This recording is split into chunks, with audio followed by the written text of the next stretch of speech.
of the penalty area. Fernandez whips it in towards Weghorst. Header from Araujo comes back out to Wan-Bissaka, turns it out to the left-hand side to Casemiro. That means he has to turn backwards. This time it's Sancho. Good ball in behind. Now Wan-Bissaka can chase at the defender. He's running at Busquets, gets past him. Left-footed cross is really poor quality and just slices it rather out of play for a goal kick. I mean, we know about Wan-Bissaka's solidity in defence and we know about his questions in going forward, but even on his right foot he can be questioned, never mind his left. Yeah, it's not the play you want in that position, is it, on that left-hand side? If that's Luke Shaw, if that's Aaron Wan-Bissaka on the other side, it's a real dangerous situation. But the ease that Wan-Bissaka skipped past Sergio Busquets there will give Manchester some confidence, because Busquets just didn't seem to have any turn of pace there at all, did he? No, as Balde takes a couple of gambles and comes away with the ball, driving forward. There's a man coming through the middle, there's a man on the right-hand side. This time it's Fred, just clipping his heels. The Barcelona man is instantly in the ear of the referee, just to say, just watch that one, could have been a yellow card. I think the referee is just going to keep things level playing in terms of no yellow cards for a while just yet. We'll just have another look at this replay. Fred was chasing backwards. It's an accidental clip at the heels more than anything. If it was cynical, you would probably ask for the yellow card. I think it's accidental from that look again, Ben, but this time it's Balde who wasn't convincing in winning that ball and driving forward. It just fell for him. He seems to be really keen to get forward, Balde, but when I'm actually looking at this sort of game, do you want your fullbacks flying forward? I presume that's probably why Koundé's been preferred to the other options that Barcelona have, I should say, because he's more defensive solidity, sit back, and they won't get caught on the counter-attack. But Balde looks to be so keen to get forward. It's actually leaving spaces in behind. It's a risky ploy from Barcelona, but having said that, he's won the free kick here and it's worked. We'll have to keep an eye on it because he might be the outlet down that left-hand side, and Roberto and Kessie or De Jong might drop in, might they? We'll keep an eye as this game goes on. 10 minutes gone. Rafinha over the free kick, whips it towards the penalty spot. Casemiro turns that one away back to the edge of the box. There's Sancho, steers it towards Fred, back out towards Sancho as De Jong is chasing back. That's good work from the Dutchman there to spot the danger and get in front of the ball. Out it comes for a Barcelona throw-in on the near side as Eric Ten Hag watches on. Kessie, the deepest of the three central midfielders there for Barcelona. He will just slightly move forward now as Roberto has dropped in. Looks like a very fluid side for Xavi Hernandez's team tonight. Of course, we're used to that with the likes of Gavi and Pedri and their energy and youth and exuberance in the midfield out tonight. So we'll see how the more experienced players play tonight. I suspect that they would have played Busquets no matter what, just given his experience to come to Old Trafford, a difficult stadium to come at any time, never mind a knockout game in European competition. Yeah, no, that battle is so intriguing, isn't it? Casemiro and Busquets, two of the greatest midfielders of our generation in that role, and the pair are key to their sides, aren't they? When you look at Manchester United's record this season with and without Casemiro, and just exactly the impact he's had on that midfield, and this team as a whole since he's joined this season.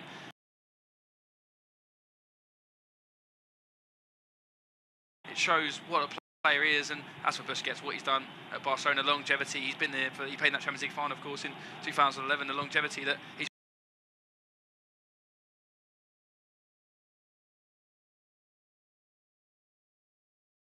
been able to produce, and consistency at that level is just why he's to apologise. I don't think he's meant to do it, because the way that he's run, he's got a little bit of a bump in the back. It knocks him off balance, and therefore his slide isn't as he expected it to be, and he's just taken a bit of a gamble. He has, and it's just eagerness, and I'll tell you what it is as well. It's the opening 10-15 minutes of a massive game, massive atmosphere. Sometimes you really just, you're so eager to win that ball back, aren't you? And really put in a good challenge and really get your away teams fired up, get your team fired up, and sign like that, leading from the front. Roberto, he's tried to there, but as you say, he's mistimed it. It's a foul, nothing more than that. And we go again, but this game is absolutely frantic. The pace that the free kicks and everything's been taken at is absolutely crazy. Is Manchester United come again here? Yes, Fernandez smashes it forward. It comes eventually to Rashford on the left-hand side, looking to get past Koundé, and does just that. Busquets with a sliding challenge, and a crucial one as well, a very well-timed one from the 34-year-old midfielder. Good foot on the ball.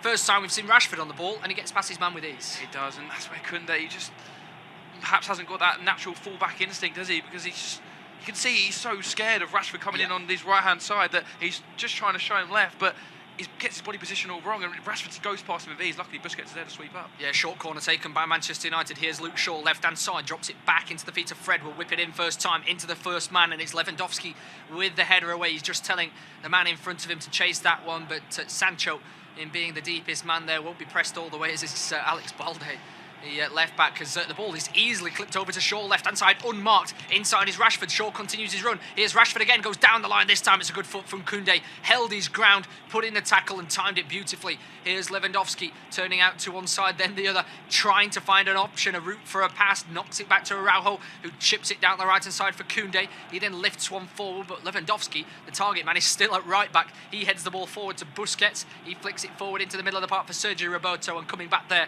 with an acrobatic pass is Bruno Fernandes, and De Gea just opts to smash that one out from the back. 65% possession so far for Barcelona. Yeah, sometimes stats can be deceiving, and I think when you actually look at it, Manchester United have had the ball in more dangerous positions, haven't they? Barcelona, a lot of their possession has just been knocking it around, but United seem to be employing quite a nice press, and it's forcing Barcelona into mistakes, which is why Manchester United have been in those dangerous positions. But I'm sure both managers will be reasonably happy just with the fact that they've got through the opening 15 minutes without conceding. But I mean, I'm not sure they'll be happy with the frantic pace of this game, because it just feels so open, and it feels like any team could score at any minute, which is brilliant for us as neutrals. But as for both managers, I mean, they must be on the edge of their seats right now. Yeah, and here comes Koundé, whips it towards the far post, flicked on by Varane, almost didn't get enough on that one, as Balde goes down inside the box, and referee says penalty. It was Bruno Fernandes who was the closest man to him. Balde turned brilliantly, didn't he, there? But does he go down just by nature of being off balance, Ben? We've got to look at the clear and obvious rule here, Top. I mean, this is incredible, Matt, but Bruno Fernandes, there is clear contact, isn't there? He's got that arm across the shoulder of Balde, which is why it's a real difficult decision. We're going to see a replay of it now. It's Balde's clever turn, and it's Bruno Fernandes. He's on the arm of Balde. He's on the arm of him, and he doesn't let go. If he lets go after the first couple of balls, I think the referee will let it slide. But Balde's in the whole motion that he's turning in. Bruno Fernandes, he's pulling and pulling at the arm, and that's why I don't think they can overturn this. It's not. Nope. It's soft, and I'll say that now. It is soft, but when you just look at Bruno Fernandes, he just sort of hooks the arm of Balde, and it's probably not enough to even sweep him off his feet. But the fact that he's initiated the contact and he's not let go, he's given the referee a decision to make, and in the box, it's silly, it's clumsy for Bruno Fernandes, and it's a penalty. Yeah, the arm has been hooked, that is for definite. There's also the point that Balde probably puts himself off balance to initiate things, but the arm does come across. There's a little distance created between the arms, and then suddenly it re-engages, doesn't it? It just pulls slightly as he's trying to then sprint in behind Bruno Fernandes, who, it has to be said, is harshly against him in the fact that there wasn't too much in terms of a pulling action, but at the same time, he's been beaten for dead, hasn't he? And that, as you said, I don't think they can overturn it, just due to the fact that there was contact there. And with 16 minutes gone, it's going to be Robert Lewandowski, to step up to the spot here to put Barcelona in the lead. Robert Lewandowski has a fantastic scoring record in Europe in these last 32 UEFA games since the 2018-19 season. He's got 38 goals, more goals than he has games, and he steps up once again. The Polish striker, the number 9 for Barcelona, up against David De Gea within the 17th minute of the game. Bruno Fernandes, the Manchester United skipper, giving the penalty away thanks to the turn from Alex Balde. What can Lewandowski do here as we all wait the referee's whistle? Xavi Hernandez watching on with bated breath from the sidelines. It's Lewandowski against De Gea. Turpin, the referee, eventually blows his whistle as Lewandowski takes another last deep breath, steps up towards the ball, right-footed, slots it top right just as De Gea got a hand to it. That was a game of a Mexican standoff, wasn't it? Yeah, it's a really strange run-up from Lewandowski, because he's doing the skip that he likes to do, but then he skips almost 3-4 times. I'm thinking, I'm not confident about this now, because at first you bank your house on it, and David De Gea gets quite a strong hand to it, so it'll be interesting to see it again, because it's not hit with a lot of power from Lewandowski, but it's placed nicely in the corner. But when I look at it, Matt, he gets a strong hand on the ball. There's David De Gea, and I think he'll be disappointed, the Spaniard, but nevertheless, Barcelona lead, 18 minutes played, and they've started this game well. We're going to look at replay of it again. It's a little shimmy, little stutter, and then David De Gea gets a strong hand on it, but he can't quite prevent it. He guesses the right way, De Gea. He just takes when we look at it again, he takes a quiet sort of misstep, doesn't he, De Gea? Yeah. Puts his hand on the floor, which I'm not sure if that stops his spring, perhaps, as he springs to his left-hand side, and he gets a strong hand onto it. I'm looking at it again. It's a comfortable height for De Gea. I don't want to be too harsh on the goalkeeper, but I do think he should save it. Yeah, as you say, he takes a little bit of a trip, and it takes a little bit of momentum out of his left boot to propel him there, doesn't it? And he even does get a strong hand, as you say. I absolutely despise those slow run-ups, I must admit. Bruno Fernandes is a key component of one of those, isn't he, as well? I just think it takes some accuracy out of your shot and some power as well, and that invites De Gea to try and make the save, doesn't it? As Luke Shaw, running forward towards the Barcelona defence, goes down now, as does Araujo. No foul, says the referee. I think they've collided mid-riffs, and Luke Shaw may have even landed on his head, but De Gea's strong hand even duped some of the Manchester United fans behind him. They thought he saved it for a second. They were celebrating, and all of a sudden the ball clips the inside of the post and ends up in the back of the net. Luke Shaw does take a tumble. It's one of those, he's running into Araujo, he's flicked the ball around him, and Araujo looks as though he's come off worst here. I don't know if it's a knock to the ribs. I tell you who's in the referee's ear. Guess what? It's Bruno Fernandes. That won't surprise you too much, as on the sidelines, Aaron Wan-Bissaka chatting to Erik ten Hag. But if you've just joined us, we're 20 minutes almost into the game, and it's Manchester United 0, Barcelona 1. Yeah, and that's just tell the whole story of the game, does it, man? No. And then absolutely frantic opening 20 minutes. To be honest, it's been some of the best 20 minutes of football that I've seen in a very long time, probably maybe of the season. But we're just going to look at this decision again, because Bruno Fernandes in the box, it is soft, Matt, because when I'm looking at it now, it's nowhere near enough contact to bring Balde down. But Balde, 19 years of old.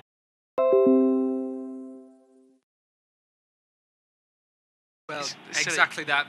Forgetting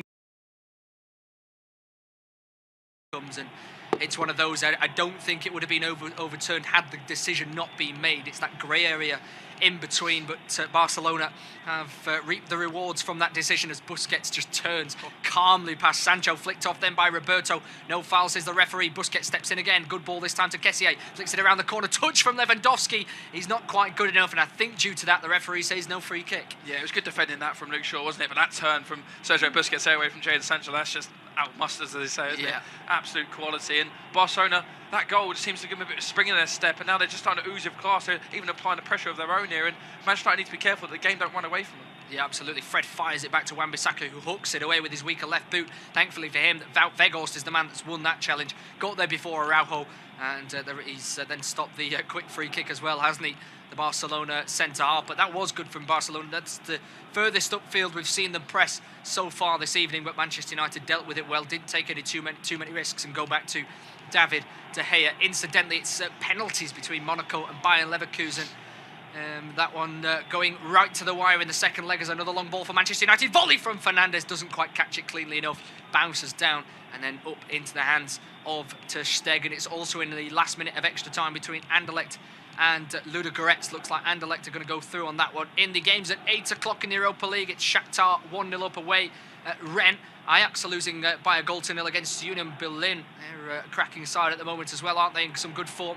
The Conference League, Basel are winning at home against Trabzonspor, and Braga are winning away at Fiorentina. But at Old Trafford, it's Manchester United 0, Barcelona 1, thanks to a Robert Lewandowski penalty on the 18th minute, and it will be Ben to take us through to half-time. Yeah, it's been a frantic opening 22 and a half minutes, as me and Matt have spoken about all along, but that goal just seems to have given Barcelona a bit of extra gear here, ready to come forward. As they come forward now, Rafinha, left-footed ball into the box, blocked by Casemiro. Sergio Busquets is once again there to mop up, and Barcelona will come again. They're on top at the moment. That goal has really given them a spring in their step. They have the ball again here with Kessie. Kessie looks to turn past Fred, gets a bit lucky with a deflection, but picks the ball up again. Kessie out wide to Balde. Balde with a good touch. Wan-Bissaka comes across, puts it out for a frame, but Barcelona just starting to up the ante, Matt. Yeah, absolutely. It's a brilliant position for Balde to take up inside the box, isn't it? And it's fizzed over to him. He's been asked a lot there by Kessié. He's taken it well on his left boot, but giving it away, it's so hard for him to get to the ball, and Wan-Bissaka steers it out, and somehow he's won the throw-in. Yeah, it's a really strange one, that, isn't it? I'm not quite sure what's happened there with the officials, or perhaps something we didn't see, but definitely looked like it was put out by Wan-Bissaka there. Manchester United will take that, and they'll come forward now with Jadon Sancho. Taking a bit too much time on the ball there, and then gives it away poorly. It's a poor first touch from Sancho, and they took an extra 2 or 3, but that ball from Christensen is a real hospital.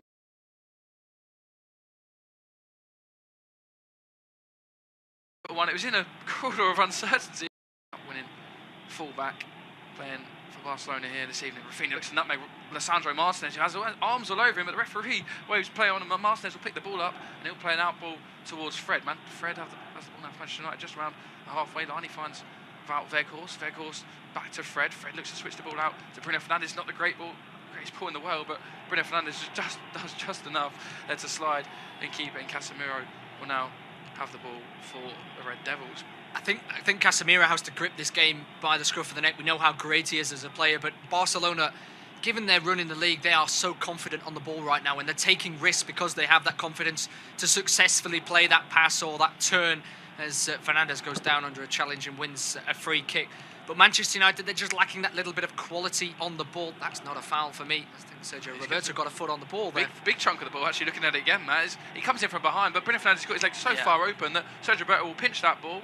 Perhaps Frankie de Jong, slight contact with the top of the left foot. I think that's what the referee has signalled there, in fairness. And Xavi's absolutely furious. I think he was right in front of that decision, and then now he's having a word with Clement Turpin about that. I mean, he's got every right to be sort of infuriated by that decision, Xavi, because Sergio Roberto got a big chunk of the ball. And that summarises, doesn't it? Fred didn't have enough, hasn't had enough quality so far in this game in passing, which has caused a little bit of uncertainty in attack.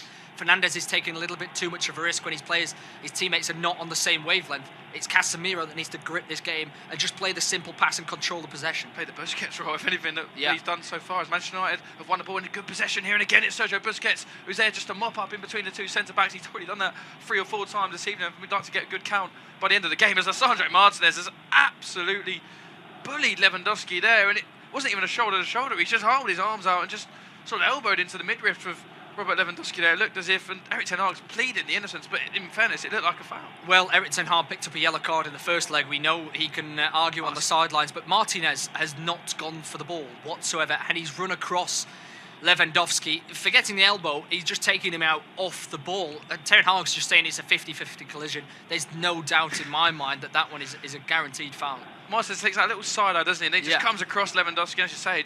It's a foul. It's an obstruction. It's an impeding of the body. And Clement Turpin now comes across to Erik ten Hag. He's had a word with both managers in the opening 26 minutes. That just highlights the magnitude of this game that we've got, as Barcelona play a quick free kick forward towards Kessié. If he's on an onside position, it's a great one. Lisandro Martinez and Kessié are one-on-one with each other there. I think, to be fair, Kessié's brought down Lisandro Martinez, who stuck really well to his task there, the Argentinian. He really enjoys that side of the game, the aggressive tackles. He was shoulder to shoulder. It looked as if for a second Kessié might get the run in, but Martinez stuck to his task well. We'll see if Kessié was onside from this quick free kick from Balde. He was. I'll tell you what, it's a fantastic ball from Balde, and Kessié for a minute would have got really excited. He brought the ball down lovely, looked to just touch the ball past Martinez, who stuck really well to his task, didn't he? It's poor initially from Martinez, isn't it? And then he gets the wrong side of Kessié, and it's a good free kick from Barcelona. Manchester United can't afford to be caught in that sort of position.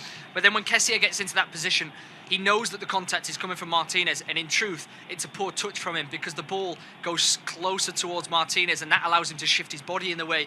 If he went a little bit wider, he's keeping the ball there, and he's past Martinez. He didn't quite have the turn of pace, did he, Kessié? No, he didn't. He tried to, I think if you look at that's Balde or someone, you probably expect him to get past Lisandro Martinez, but the Argentinian just had the turn of pace to get back and recover well, as De Gea plays a long ball forward from that free kick, and Jadon Sancho will just keep it up towards Fred. Wan-Bissaka, it's a loose touch from him. He's giving the ball away. Lewandowski's working hard to keep it ball in play, but out for a Manchester United throw-in. And it's just a sloppiness about Manchester United's play at the moment, Matt, isn't there? United, we see it with Wan-Bissaka there. That sort of epitomises what we've seen in the opening 28 minutes. They can't quite just keep hold of the ball, and it'd be interesting to see the changes that Erik ten Hag might have to play, as Lisandro Martinez plays a long ball forward, and that's never really going to go anywhere. Straight into the hands of Marc-Andre ter Stegen. It's just been a sloppiness, really, is what I'd say, isn't it, from Manchester United? Barcelona have just had that bit more quality in terms of possession of the ball. Yeah, absolutely, and they haven't got Rashford into the game enough, have they? Because the couple of times he's had the ball, he's looked terrifying down that left-hand side, as you would expect, given the fact that he's in such a rich vein of form. But they just can't get the ball with any sort of control, Manchester United, and the only time they have looked dangerous is on the counter. That's not necessarily a bad thing, is it? But they're also causing their own downfall in lapses of concentration at the back. Manchester United only lost 2 European games at Old Trafford in 2022, and it was both against Spanish opposition, Real Sociedad and Atletico Madrid. So Barcelona will be looking to emulate their Spanish counterparts this evening if they're to go through.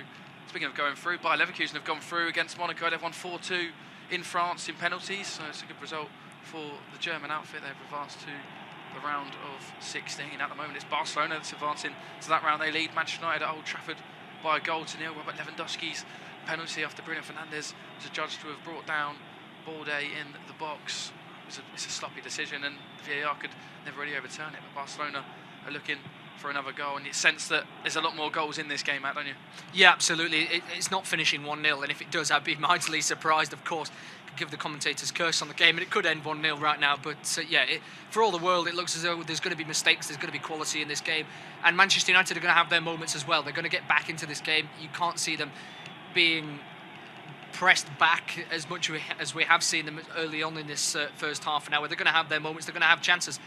Bear in mind, they've also had, bar the penalty, the best chance of the game, and they didn't score it. Fernandes had an opportunity inside the opening 5 minutes of his game as Fred looks to put the ball into the box. Stegen opt to punch that, and he had so much time. It was a real strange one, but Casemiro again sloppy in possession. Barcelona has come forward now with De Jong, but again, Barcelona have been gifted Manchester United the possession of the ball back, but it's just 3 or 4 times now that Casemiro just seems to be rushing the pass almost, and a player of his quality just needs to, you mentioned it earlier on, I think, Matt, just settle the game down, take a few touches and just settle his team. But again there, he steps in really well, tries to play that first time ball, when he gives it away in a sloppy position, and a player of his quality and experience just needs to settle the game down, doesn't he? Yeah, two men press Rafinha, and he's more than capable of picking his head up and finding the pass, and he does just that, but he overhits it slightly.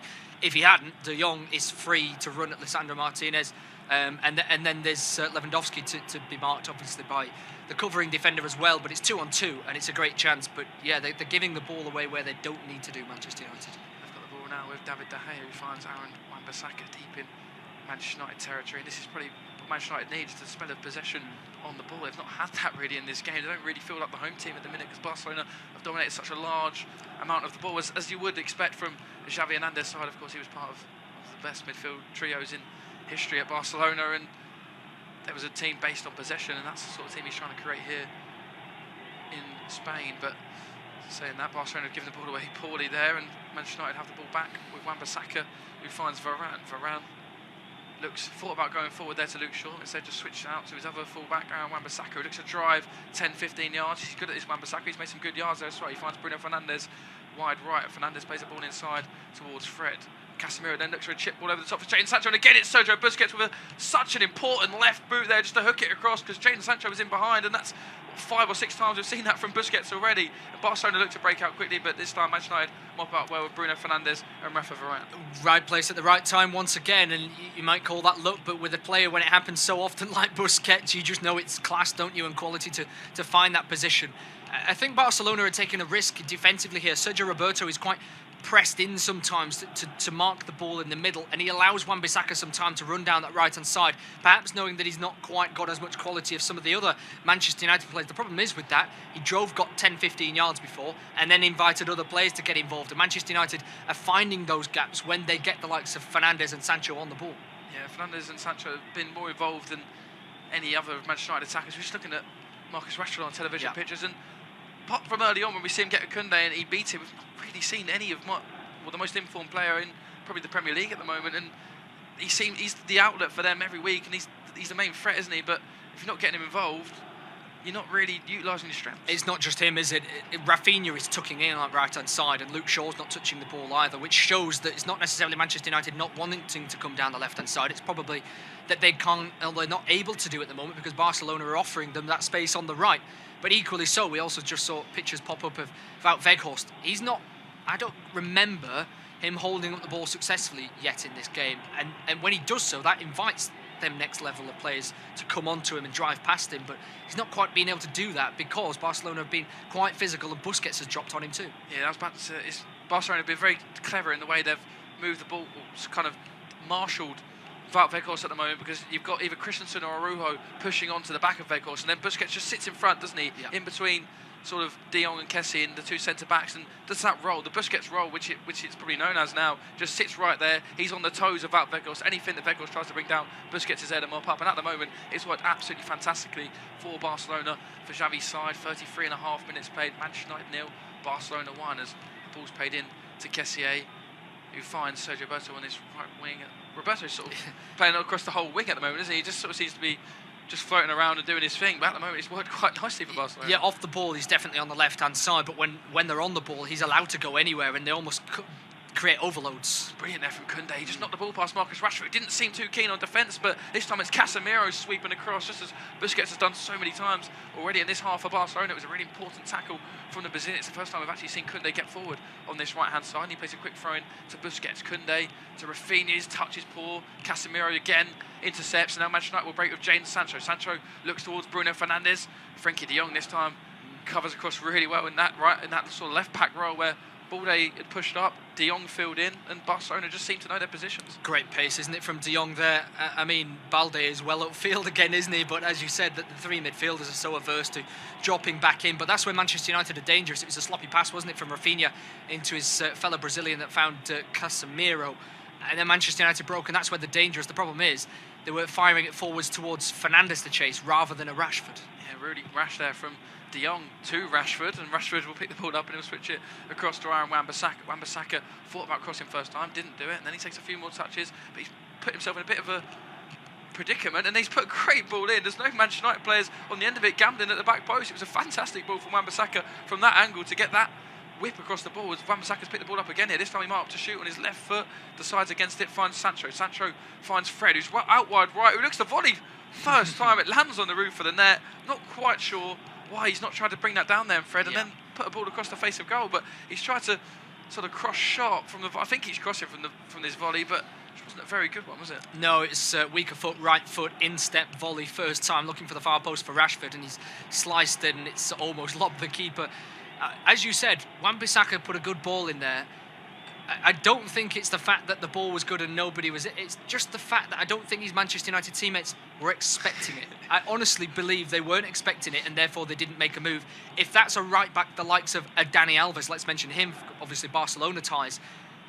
If you're a striker, you know where he's going to put it. You don't know where Wan-Bissaka's going to put the ball. No, it's a fair point you've made there, Matt, to be honest. But at the same time, with your forwards, when you're trading, you've just got to gamble that your exactly. fullback's going to find It's not his fault. It was a great ball, Yeah. as you say, in a great position. The other team haven't gambled. No, that's it. As Wan-Bissaka puts the ball down a bit of pressure. Again, Balde seems so confident on the ball for a 19-year-old, and he stepped inside and he's beat Wan-Bissaka, and now Barcelona look to be flooding forward. They're very keen to get players forward, and they're forward now with Rafinha to Koundé. Koundé will look for Lewandowski in the box, but again, Koundé's delivery is not great, but Roberto will keep it just about alive. Fred picks his pocket, then Balde's there again.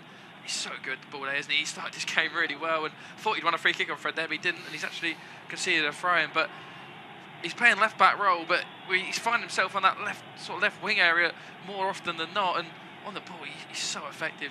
Is the 19-year-old, and he's been found wanting this time as it's a throw-in that he's conceded that Manchester United will have possession of with Aaron Wan-Bissaka. Yeah, he's a fully fledged Spanish international now, isn't he? Playing at the World Cup in 4 games, I believe. He's played brilliantly so far in this game. It just lacked that little extra bit of physicality, maybe so far. But he's found himself in some brilliant positions, and he's the outlet for Barcelona. This is the most dangerous opportunity we've seen Marcus Rashford get at the Barcelona players, and he beats. I was going to say he beats Araujo, but Araujo stuck to his task really well there, and it's a fabulous recovery tackle after Rashford stepped inside of Koundé with ease. Casemiro played that early ball across to Rashford, and you thought Manchester United might just have an opening there with Rashford one-on-one with Koundé, but as I say, it's really good defending from Araujo there to recover as Lisandro Martinez has the ball for Manchester United. He finds Jadon Sancho, looked to play a ball inside to Casemiro. It was a real poor one, and now Barcelona have got bodies flying forward. Lewandowski, his hold-up play there just was really poor. He's gifted the ball back to Manchester United, and Rashford looks to leave it towards Wout Weghorst, and again, Barcelona will pick the ball up, but Araujo is under a bit of pressure, gets the ball stuck under his feet, and then he gives the ball away, and now Manchester United are in possession as Lewandowski looks to put Wan-Bissaka under a bit of pressure there. Wan-Bissaka just about deals with it. Fred's ball's a real poor one. Rafa Varane just about is able to turn quick enough, and United will retain possession, I should say. And now the ball's back with David De Gea, but it's a scrappy affair at the moment, Matt, isn't it? Anything can happen at any moment, can't it? Because, Barcelona had a great chance there. Rafinha just took that extra split second, didn't he? Dropped it into Lewandowski, who then gave the ball away. And Manchester United could have come away with it, and then all of a sudden it's going back the other way, and Varane's having to make a Cruyff turn in the middle of the park. It's a crazy, crazy game so far. Christensen now has the ball. He finds Marc-Andre ter Stegen in the goal for Barcelona. He switches the ball out towards Koundé. Koundé with the ball into Kessie. Kessie again. It's a first-time blind ball, and there's too much of that for Barcelona. They need to settle this game down as Bush gets in there with a fabulous tackle. He finds Lewandowski. Lewandowski surely had to play that to Rafinha first time, but he didn't get his head up and have a look across to his right. Rafinha holds his arms out, and rightly so. He was in on goal there. Luke Shaw had not recovered, and Rafinha was going to have himself one-on-one with Lisandro Martinez. He really would have fancied himself. That's twice now. Lewandowski's not spotted Rafinha running in behind. What an opportunity it would have been. And it was set for him, wasn't it? It wasn't as if the ball was caught under his feet. He could have whipped it left-footed straight over towards the Brazilian, didn't quite do so, and the attack comes to an end. But once again, the ball just seems to be falling for Barcelona now again. Kessié beats Bruno Fernandes there too easily, and then switches the ball out to Koundé. If he keeps this in, it's a really dangerous opportunity this for Barcelona. Koundé can keep it in. Can Koundé deliver this time? He finds Rafinha on the edge of the box. Rafinha on that left foot finds Roberto. Back to Rafinha. Rafinha strikes through the ball, and it's never really going to trouble David De Gea. It's a real tough technique. That the ball bouncing up just in front of him. He tries to hit it first time on the volley. Ball literally just bounced just as he strikes it. He strikes through. It's not the worst strike in the world, but it's just got his shape all wrong. Really, he could get his knee over the ball, and it flies into the back of the Old Trafford stand. It's what every schoolboy hopes for in terms of a bouncing ball, just to pop up in front of you, to strike through with the laces and hit it literally as hard as you can. Problem is for him, and problem is for so many people, when you do that, you often get the accuracy wrong, and he just slices it well over. Yeah, I think we've all been there. Yeah. I think, to be fair to Rafinha, it's probably better than anything I've ever produced in that situation, so won't be too harsh on the Brazilian former Leeds United man, of course. He's got a bit of extra incentive with the Manchester United and Leeds United rivalry that is such a long-term thing now, isn't it? It's at Roma, to have doubled their lead against Solswell. We'll confirm that for you soon. Manchester United 0, Barcelona 1 here, Rennes 0, Shakhtar 0. Shakhtar actually the goal disallowed there. And Union Berlin lead Ajax. Union Berlin flying at the top of the Bundesliga, aren't they? Alongside Dortmund, Bayern Munich and RB Leipzig in that sort of top pedigree. And they're all level on points, really tight at the top of the Bundesliga. And Union Berlin certainly flying this season. And they lead Ajax by a goal to 0. And it's a big European night for them. A big European night for both of these clubs. These two European giants at Old Trafford. Manchester United 0, Barcelona 1. Well, that's the thing, isn't it? All of these other clubs in these other games in the competition will be seeing that one of this clash is going out, and that will be great confidence. Well, indeed, as Barcelona come forward again with Sergio Roberto, just looked to sort of air kick that, but he's found its way to ball. They just about. Frenkie de Jong really cool there, even though he had Bruno Fernandes right in his back, and it's beautiful play from the young Dutch midfielder, and he finds Rafinha, who finds Lewandowski. Lewandowski out wide right to Koundé. Koundé's been tracked by Marcus Rashford. He's back doing his defensive duties. This is not where Manchester United want Marcus Rashford. Rashford's looks as if he's actually dropped back just to try and get involved in this game more than anything. He's barely had a sniff in the opening 41.5 minutes that we've had played so far, as Roberto finds Kessié. Kessié out wide left to Balde. Balde, is he going to return the favour to Kessié? This time he looks inside. Bruno Fernandes finds Roberto. Roberto look for Lewandowski. Balde picks up position again as Rafinha finds a lovely little ball around the corner to Lewandowski. Lewandowski out wide to Koundé. Can Koundé deliver? Koundé's ball's not a bad one, but Wan-Bissaka can head away. Barcelona had 4 or 5 players in the box there. Weghorst looks to make it stick again. He gives the possession of the ball away. Is he going to bring down Kessié? I think he has. Surely referee's going to give a free kick there. And he has. It's a dangerous position. And Weghorst, it's such a typical striker challenge, isn't it, Matt? He gives the ball away, trying to make it stick. He's so eager to win it back. But he's got his hands all over Kessié.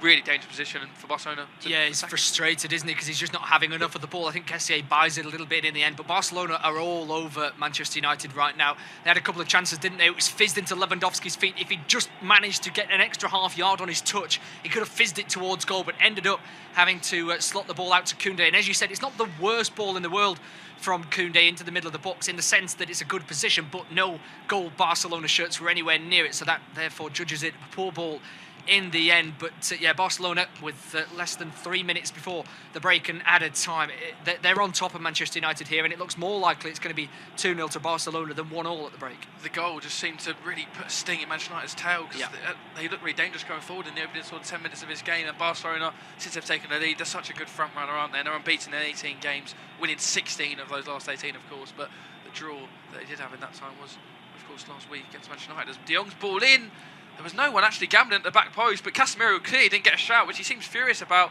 And in the end, Casemiro, it's a dangerous area where the ball's played into. He feels like he has to get a touch on it, even though there's no Barcelona players there, and it's behind for a corner. There's just a lack of communication in that back line. Yeah, that's the sort of level of experience and quality he's used to, isn't he? He's used to a team that fully communicates, and that's why a team wins 3 Champions Leagues in a row, isn't it? He's a key part of that. He's expecting greatness from this side now that is acting Manchester United, but he has given away a good opportunity here. He has, and Barcelona play a short corner, and they've not really done much from it. The short corner technique that so many clubs deploy nowadays is just be able to get pulled into the box, as Balde looks to do that now from not really a crossing angle at all, was it? But Barcelona just about kept it. Araujo puts it up in the air towards his centre-back partner Christensen. Varane climbs above him, and now Manchester United will look to break. But again, Barcelona so quickly back into their shape with great energy. Sancho gives the ball away, and then Roberto steps in ahead of Lisandro Martinez, who does well to win the ball, but he's just a left-footed volley to nowhere. He didn't really put his head up there, the Argentinian. Wasn't cool enough on the ball. He just wanted to get the ball out. It's not great again for Manchester United at the back, and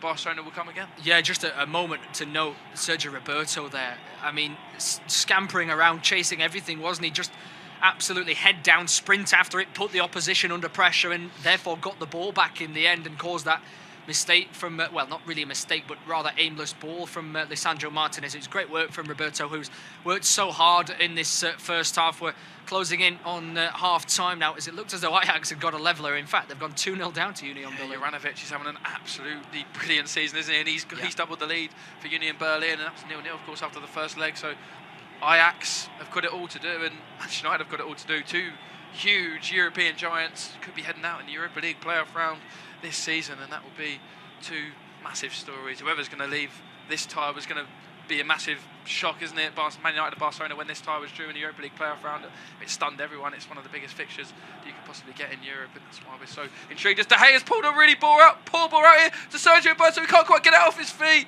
and Barcelona really should have doubled their lead. Manchester United are going to live to fight another day. It's David De Gea's ball. It's really poor into the path of Sergio Roberto. He couldn't quite get his feet sorted out. We're looking at it again. Lisandro Martinez plays the ball back to David De Gea. De Gea's got all the time in the world, then takes so long of it. He doesn't seem to kick the ball properly.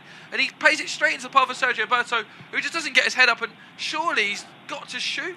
He looks as if he's just trying to pass it. His first touch isn't a very good one. Then Lisandro Martinez, to his credit, does really well. Just a bit of pressure on the young Spaniard. But Roberto couldn't quite sort his feet out.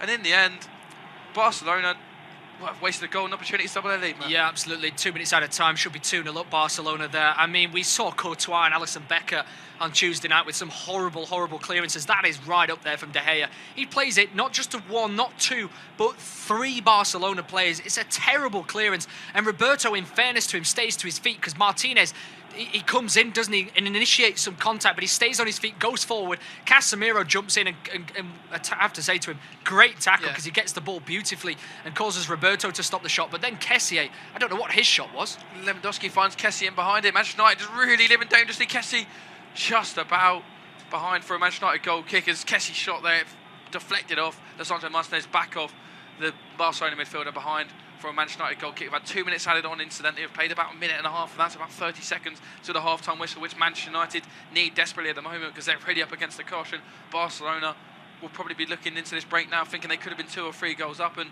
perhaps the tie done, but that's not the case. This tie is well and truly still on. It's only 1-0, and Casemiro there with a first-time volley ball straight through to Ter Stegen.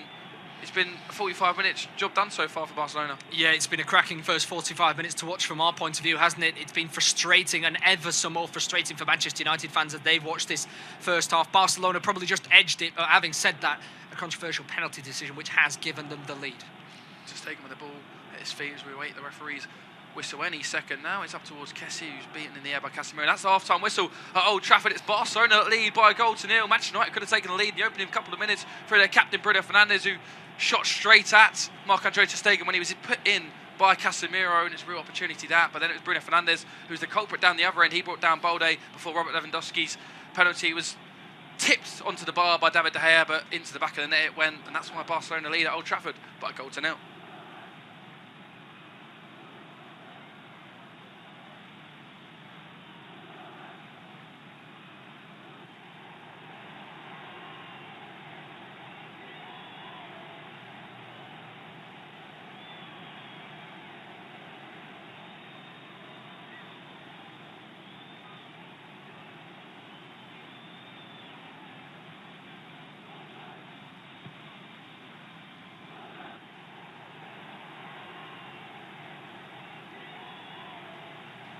Half-time at Old Trafford. It's Manchester United 0, Barcelona 1. But not 3 minutes into the game, Bruno Fernandes had a fantastic chance, bearing down on Marc-Andre Ter Stegen's goal. Went across the goal, but knocked it into the Spanish goalkeeper's leg. Should have scored. And then it was that man that gave away the penalty, pulling back Alex Balde. And then Robert Lewandowski with a stuttered run-up, shot towards goal, palmed by De Gea off the post into the back of the net. Barca just edged the first half and go into the break with a 1-goal lead.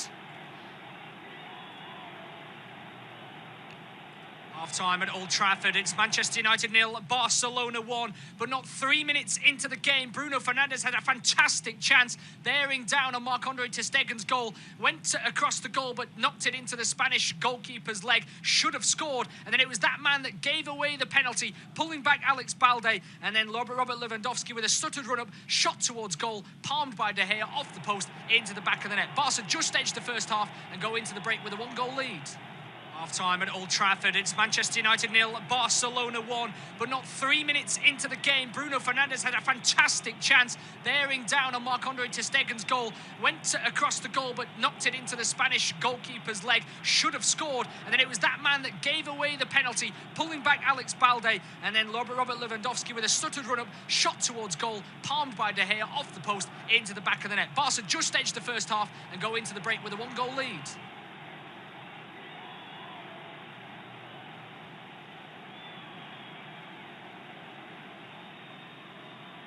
Half-time at Old Trafford, it's Manchester United 0, Barcelona 1, but not 3 minutes into the game, Bruno Fernandes had a fantastic chance, bearing down on Marc-Andre ter Stegen's goal, went across the goal but knocked it into the goalkeeper's leg, should have scored, and then it was that man that gave away the penalty, pulling back Alex Balde, and then Robert Lewandowski with a stuttered run-up, shot towards goal, palmed by De Gea off the post into the back of the net. Barca just edged the first half and go into the break with a one-goal lead. Half-time at Old Trafford, it's Manchester United 0, Barcelona 1, but not 3 minutes into the game, Bruno Fernandes had a fantastic chance, bearing down on Marc-Andre ter Stegen's goal, went across the goal but knocked it into the goalkeeper's leg, should have scored, and then it was that man that gave away the penalty, pulling back Alex Balde, and then Robert Lewandowski with a stuttered run-up, shot towards goal, palmed by De Gea off the post into the back of the net. Barca just edged the first half and go into the break with a one-goal lead. Half-time at Old Trafford, it's Manchester United 0, Barcelona 1, but not 3 minutes into the game, Bruno Fernandes had a fantastic chance, bearing down on Marc-Andre ter Stegen's goal, went across the goal but knocked it into the goalkeeper's leg, should have scored, and then it was that man that gave away the penalty, pulling back Alex Balde, and then Robert Lewandowski with a stuttered run-up, shot towards goal, palmed by De Gea off the post into the back of the net. Barca just edged the first half and go into the break with a one-goal lead. Half-time at Old Trafford, it's Manchester United 0, Barcelona 1, but not 3 minutes into the game, Bruno Fernandes had a fantastic chance, bearing down on Marc-Andre ter Stegen's goal, went across the goal but knocked it into the goalkeeper's leg, should have scored, and then it was that man that gave away the penalty, pulling back Alex Balde, and then Robert Lewandowski with a stuttered run-up, shot towards goal, palmed by De Gea off the post into the back of the net. Barca just edged the first half and go into the break with a one-goal lead. Half-time at Old Trafford, it's Manchester United 0, Barcelona 1, but not 3 minutes into the game, Bruno Fernandes had a fantastic chance, bearing down on Marc-Andre ter Stegen's goal, went across the goal but knocked it into the goalkeeper's leg, should have scored, and then it was that man that gave away the penalty, pulling back Alex Balde, and then Robert Lewandowski with a stuttered run-up, shot towards goal, palmed by De Gea off the post into the back of the net. Barca just edged the first half and go into the break with a one-goal lead. Half-time at Old Trafford, it's Manchester United 0, Barcelona 1, but not 3 minutes into the game, Bruno Fernandes had a fantastic chance, bearing down on Marc-Andre ter Stegen's goal, went across the goal but knocked it into the goalkeeper's leg, should have scored, and then it was that man that gave away the penalty, pulling back Alex Balde, and then Robert Lewandowski with a stuttered run-up, shot towards goal, palmed by De Gea off the post into the back of the net. Barca just edged the first half and go into the break with a one-goal lead. Half-time at Old Trafford, it's Manchester United 0, Barcelona 1, but not 3 minutes into the game, Bruno Fernandes had a fantastic chance, bearing down on Marc-Andre ter Stegen's goal, went across the goal but knocked it into the goalkeeper's leg, should have scored, and then it was that man that gave away the penalty, pulling back Alex Balde, and then Robert Lewandowski with a stuttered run-up, shot towards goal, palmed by De Gea off the post into the back of the net. Barca just edged the first half and go into the break with a one-goal lead. Half-time at Old Trafford, it's Manchester United 0, Barcelona 1, but not 3 minutes into the game, Bruno Fernandes had a fantastic chance, bearing down on Marc-Andre ter Stegen's goal, went across the goal but knocked it into the goalkeeper's leg, should have scored, and then it was that man that gave away the penalty, pulling back Alex Balde, and then Robert Lewandowski with a stuttered run-up, shot towards goal, palmed by De Gea off the post into the back of the net. Barca just edged the first half and go into the break with a one-goal lead. Half-time at Old Trafford, it's Manchester United 0, Barcelona 1, but not 3 minutes into the game, Bruno Fernandes had a fantastic chance, bearing down on Marc-Andre ter Stegen's goal, went across the goal but knocked it into this goalkeeper's leg, should have scored, and then it was that man that gave away the penalty, pulling back Alex Balde, and then Robert Lewandowski with a stuttered run-up, shot towards goal, palmed by De Gea off the post, into the back of the net. Barca just edged the first half and go into the break with a one-goal lead. Half-time at Old Trafford, it's Manchester United 0, Barcelona 1, but not 3 minutes into the game, Bruno Fernandes had a fantastic chance, bearing down on Marc-Andre ter Stegen's goal, went across the goal but knocked it into this goalkeeper's leg, should have scored, and then it was that man that gave away the penalty, pulling back Alex Balde, and then Robert Lewandowski with a stuttered run-up, shot towards goal, palmed by De Gea off the post, into the back of the net. Barca just edged the first half and go into the break with a one-goal lead. Half-time at Old Trafford, it's Manchester United 0, Barcelona 1, but not 3 minutes into the game, Bruno Fernandes had a fantastic chance, bearing down on Marc-Andre ter Stegen's goal, went across the goal but knocked it into this goalkeeper's leg, should have scored, and then it was that man that gave away the penalty, pulling back Alex Balde, and then Robert Lewandowski with a stuttered run-up, shot towards goal, palmed by De Gea off the post, into the back of the net. Barca just edged the first half and go into the break with a one-goal lead.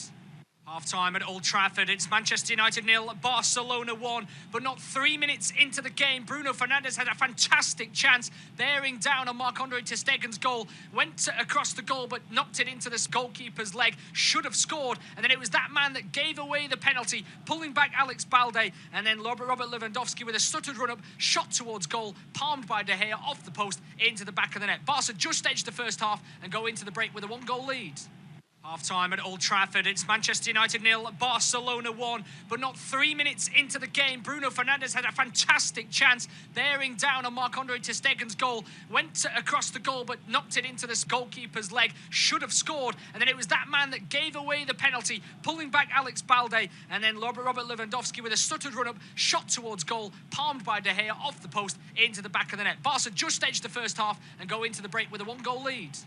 Half-time at Old Trafford, it's Manchester United 0, Barcelona 1, but not 3 minutes into the game, Bruno Fernandes had a fantastic chance, bearing down on Marc-Andre ter Stegen's goal, went across the goal but knocked it into this goalkeeper's leg, should have scored, and then it was that man that gave away the penalty, pulling back Alex Balde, and then Robert Lewandowski with a stuttered run-up, shot towards goal, palmed by De Gea off the post, into the back of the net. Barca just edged the first half and go into the break with a one-goal lead.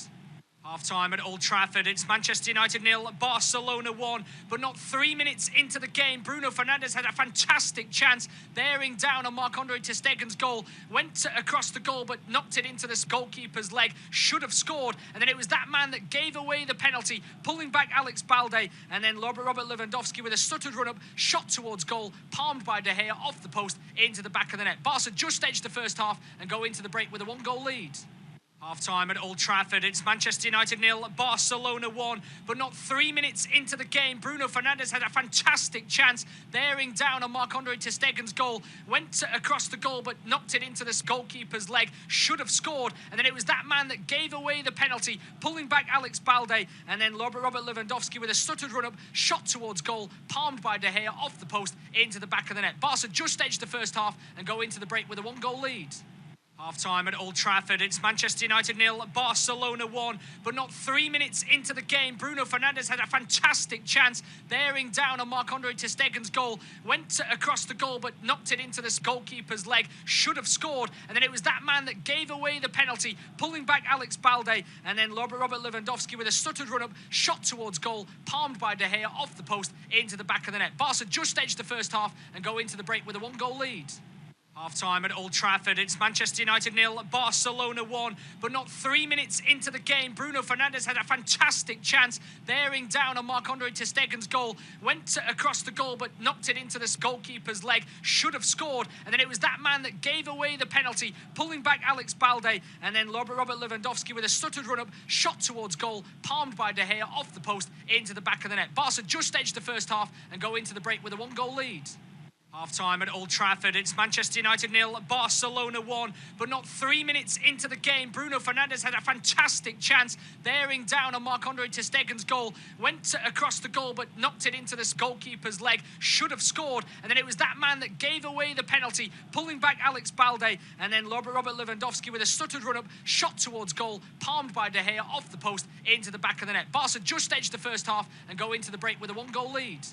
Half-time at Old Trafford, it's Manchester United 0, Barcelona 1, but not 3 minutes into the game, Bruno Fernandes had a fantastic chance, bearing down on Marc-Andre ter Stegen's goal, went across the goal but knocked it into this goalkeeper's leg, should have scored, and then it was that man that gave away the penalty, pulling back Alex Balde, and then Robert Lewandowski with a stuttered run-up, shot towards goal, palmed by De Gea off the post into the back of the net. Barca just edged the first half and go into the break with a 1-goal lead. Half-time at Old Trafford, it's Manchester United 0, Barcelona 1, but not 3 minutes into the game, Bruno Fernandes had a fantastic chance, bearing down on Marc-Andre ter Stegen's goal, went across the goal but knocked it into this goalkeeper's leg, should have scored, and then it was that man that gave away the penalty, pulling back Alex Balde, and then Robert Lewandowski with a stuttered run-up, shot towards goal, palmed by De Gea off the post into the back of the net. Barca just edged the first half and go into the break with a 1-goal lead. Half-time at Old Trafford, it's Manchester United 0, Barcelona 1, but not 3 minutes into the game, Bruno Fernandes had a fantastic chance, bearing down on Marc-Andre ter Stegen's goal, went across the goal but knocked it into this goalkeeper's leg, should have scored, and then it was that man that gave away the penalty, pulling back Alex Balde, and then Robert Lewandowski with a stuttered run-up, shot towards goal, palmed by De Gea off the post into the back of the net. Barca just edged the first half and go into the break with a 1-goal lead. Half-time at Old Trafford, it's Manchester United 0, Barcelona 1, but not 3 minutes into the game, Bruno Fernandes had a fantastic chance, bearing down on Marc-Andre ter Stegen's goal, went across the goal but knocked it into this goalkeeper's leg, should have scored, and then it was that man that gave away the penalty, pulling back Alex Balde, and then Robert Lewandowski with a stuttered run-up, shot towards goal, palmed by De Gea off the post into the back of the net. Barca just edged the first half and go into the break with a 1-goal lead. Half-time at Old Trafford, it's Manchester United 0, Barcelona 1, but not 3 minutes into the game, Bruno Fernandes had a fantastic chance, bearing down on Marc-Andre ter Stegen's goal, went across the goal but knocked it into this goalkeeper's leg, should have scored, and then it was that man that gave away the penalty, pulling back Alex Balde, and then Robert Lewandowski with a stuttered run-up, shot towards goal, palmed by De Gea off the post into the back of the net. Barca just edged the first half and go into the break with a 1-goal lead. Half-time at Old Trafford, it's Manchester United 0, Barcelona 1, but not 3 minutes into the game, Bruno Fernandes had a fantastic chance, bearing down on Marc-Andre ter Stegen's goal, went across the goal but knocked it into this goalkeeper's leg, should have scored, and then it was that man that gave away the penalty, pulling back Alex Balde, and then Robert Lewandowski with a stuttered run-up, shot towards goal, palmed by De Gea off the post into the back of the net. Barca just edged the first half and go into the break with a 1-goal lead. Half-time at Old Trafford, it's Manchester United 0, Barcelona 1, but not 3 minutes into the game, Bruno Fernandes had a fantastic chance, bearing down on Marc-Andre ter Stegen's goal, went across the goal but knocked it into this goalkeeper's leg, should have scored, and then it was that man that gave away the penalty, pulling back Alex Balde, and then Robert Lewandowski with a stuttered run-up, shot towards goal, palmed by De Gea off the post into the back of the net. Barca just edged the first half and go into the break with a 1-goal lead. Half-time at Old Trafford, it's Manchester United 0, Barcelona 1, but not 3 minutes into the game, Bruno Fernandes had a fantastic chance, bearing down on Marc-Andre ter Stegen's goal, went across the goal but knocked it into this goalkeeper's leg, should have scored, and then it was that man that gave away the penalty, pulling back Alex Balde, and then Robert Lewandowski with a stuttered run-up, shot towards goal, palmed by De Gea off the post into the back of the net. Barca just edged the first half and go into the break with a 1-goal lead. Half-time at Old Trafford, it's Manchester United 0, Barcelona 1, but not 3 minutes into the game, Bruno Fernandes had a fantastic chance, bearing down on Marc-Andre ter Stegen's goal, went across the goal but knocked it into this goalkeeper's leg, should have scored, and then it was that man that gave away the penalty, pulling back Alex Balde, and then Robert Lewandowski with a stuttered run-up, shot towards goal, palmed by De Gea off the post into the back of the net. Barca just edged the first half and go into the break with a 1-goal lead. Half-time at Old Trafford, it's Manchester United 0, Barcelona 1, but not 3 minutes into the game, Bruno Fernandes had a fantastic chance, bearing We'll leave that one there as the second half is about to get underway at Old Trafford. All eyes on referee Clement Turpin, and it was all eyes on him after 18 minutes when Barcelona were given a penalty kick, which Robert Lewandowski converted, and that is the only goal we have in this game so far. Manchester United 0, Barcelona 1 is the scoreline. It's a warm welcome to this second half coverage of independent, unofficial, off-tube studio commentary. Myself, Matt Guy, and Ben Rogers alongside me. We've had a change at half-time as Wout Weghorst has gone off the field for Anthony, who of course was back on the bench tonight following his recent injury. As Barcelona start this second half quickly down the right-hand side, Sancho comes in and wins the ball back. It was a first half that I think we agree, Ben, that Barcelona just edged and were on top of Manchester United in terms of momentum and territory, but United certainly had their chances, and you expect them to be a bit better in the second half. Yeah, they couldn't be much worse, Manchester United, could it really, Matt? I mean, when you look at the opening couple of minutes, they had their chances, as you say, but as soon as Barcelona scored, it really took the sting out of the Manchester United tail, and they looked shell-shocked. It looked like they needed the half-time whistle for a large portion of that first half, and this change for United, I expected it to come. I didn't think he'd do it at half-time, but it's good that Erik ten Hag's been nice and proactive with his changes. Rashford just didn't get into the game at all. Now he's through the middle. He can have a bigger impact. And as for Anthony, he's been out injured for a while, so we don't know what he's going to be like, what his sharpness is going to be like. But it's going to pose a different question to this Barcelona backline. And with the like of Balde, I'll break off it. It's Manchester United in or goal. Yeah, Fred takes a strike on goal with his right boot, and he hits the back of the net out of nowhere. Manchester United have equalised in this game. Fred just taking a wander forwards, found himself with the ball bouncing in front of him, just whipped his right leg towards it, and it suddenly hit the back of the net. Well, I said a break off because they had the pull out wide, didn't they, Manchester United? But it was not in a dangerous position at all, really. And then it's played to Fred on the outside, the edge of the box, as you say. He's taken the touch. Then on his weaker right foot, he's thrown his right leg towards it, and it's beaten to Stegen. It'd be interesting to see it again because it wasn't right in the corner. It didn't seem to have a lot of power behind it either. But United are level. A dream start to the second half, and Barcelona looks shell-shocked. Well, let's look at it again here. Kunde heads it away, and then it's headed away by Busquets. Poor touch from Kessie.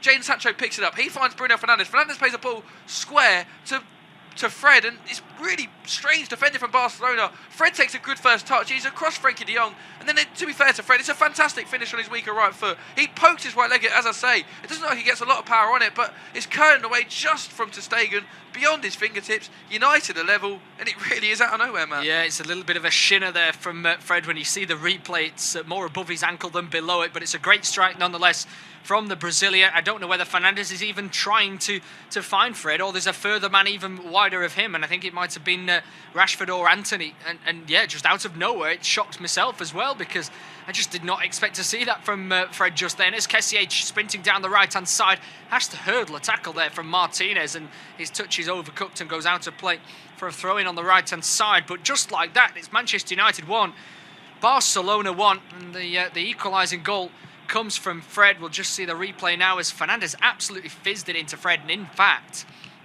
I think that Alex Balde, the fullback, seeing that reverse replay, is expecting the ball to get past Fred, given the power that Fernandes puts on the pass, and gambles, takes a step to his left-hand side. If he takes a step to his right, expecting the ball to go to Fred, he might get across and block that ball. But as we see a replay now of Xavi Hernandez and Rafinha, and their reactions to that goal, they're more shocked than anything, aren't they, as well? And suddenly this game is 3-3 at aggregate, and we could be going on past full 90 minutes. There's a long ball here from Man United again in towards Anthony. First touch of the game, tries to square that one. In fact, it might be a tackle there from the retreating Andreas Christensen, but he was bearing down on goal, Anthony. He's had a little bit more pace. He's well away on goal. We're talking about that threat that Manchester United pose, and again, it's Balde. He's caught so high up the pitch, but Manchester United didn't have that pace in behind on that right-hand side in the first half to really cause that problem of Balde being forward. This time with Anthony, they've got the player who's willing to run in behind, and he does just that. And Christensen, to his credit, it's a fantastic recovery challenge, but United really dangerous at the start of this second half. Yeah, absolutely. Anthony's probably got to do better in that situation to hold off the Danish defender, as a free kick's given to Anthony over on that far side. Seems to get all the decisions in this second half, as Balde is the man that's caught him. He's got a completely different task against him this second half, hasn't he? Because Fernandes was a different player, and he looked as though he had the better of Fernandes, but Fernandes is now in the middle of the park with Sancho on the left, Rashford up top, and even Rashford just chasing down. He instantly receives this free kick on the right-hand side of the box, controls it, goes to his right foot again, strikes across the face of goal, blocked away by Busquets. Not once, but twice. He turns in the box again with a Cruyff turn, back to the right-hand side. Here's Fernandes looking to put the ball in the box. Offside is now given, against Manchester United. Some of the fans are perplexed by that decision. Let's have a look at the replay. It was a quick free kick from Fernandes. I tell you what, it's a game of millimetres, isn't it? Fernandes playing that ball to Rashford, and it's he that's been adjudged to be off. It's a fantastic decision from linesman because he is offside, but it's just really strange how he's left it so long. I mean, we're talking, he's left it about 30 seconds before he's put the flag up, and the Man United fans and players look perplexed, but to be honest, it's a fantastic decision. Rashford is offside from that quick free kick, but United, whatever Erik ten Hag said and the changes he's made have been absolutely spot on so far because they look just a cut above how they looked in the first half, and now it's Barcelona's turn to look a bit stunned. Yeah, I think Rashford just now looks interested in the game, being down the middle, and he's chasing everything that the centre-halves have at the feet. Equally so, Fernandes, now in the middle of the park, looks more interested as well. He's not isolated on the right-hand side where he was being beaten by Alex Balde. In truth, he's now down the middle and chasing as well, and it almost sets itself up like a 4-4-2 in a way because Fernandes chases so high up the field, doesn't he? But 50 minutes into the game, it's now Manchester United 1, Barcelona 1, and Manchester United will be delighted with the way that they have started this crucial second half in this second leg. Round 32 Europa League playoff game to get into the last 16. Anthony's on the ball now, backing in to Balde, drops it back into Fred, and I tell you what, there's a free man on the right hand side there in the shape of Wan-Bissaka, but the Brazilian didn't play the ball over the top. It's a completely different game now, isn't it? And you've got some experienced heads in that Barcelona team, and boy oh boy will they need to readjust in this second half now and just regain their composure, because they were the better side in the first half and they need to re-establish that if they're going to go on to win this game.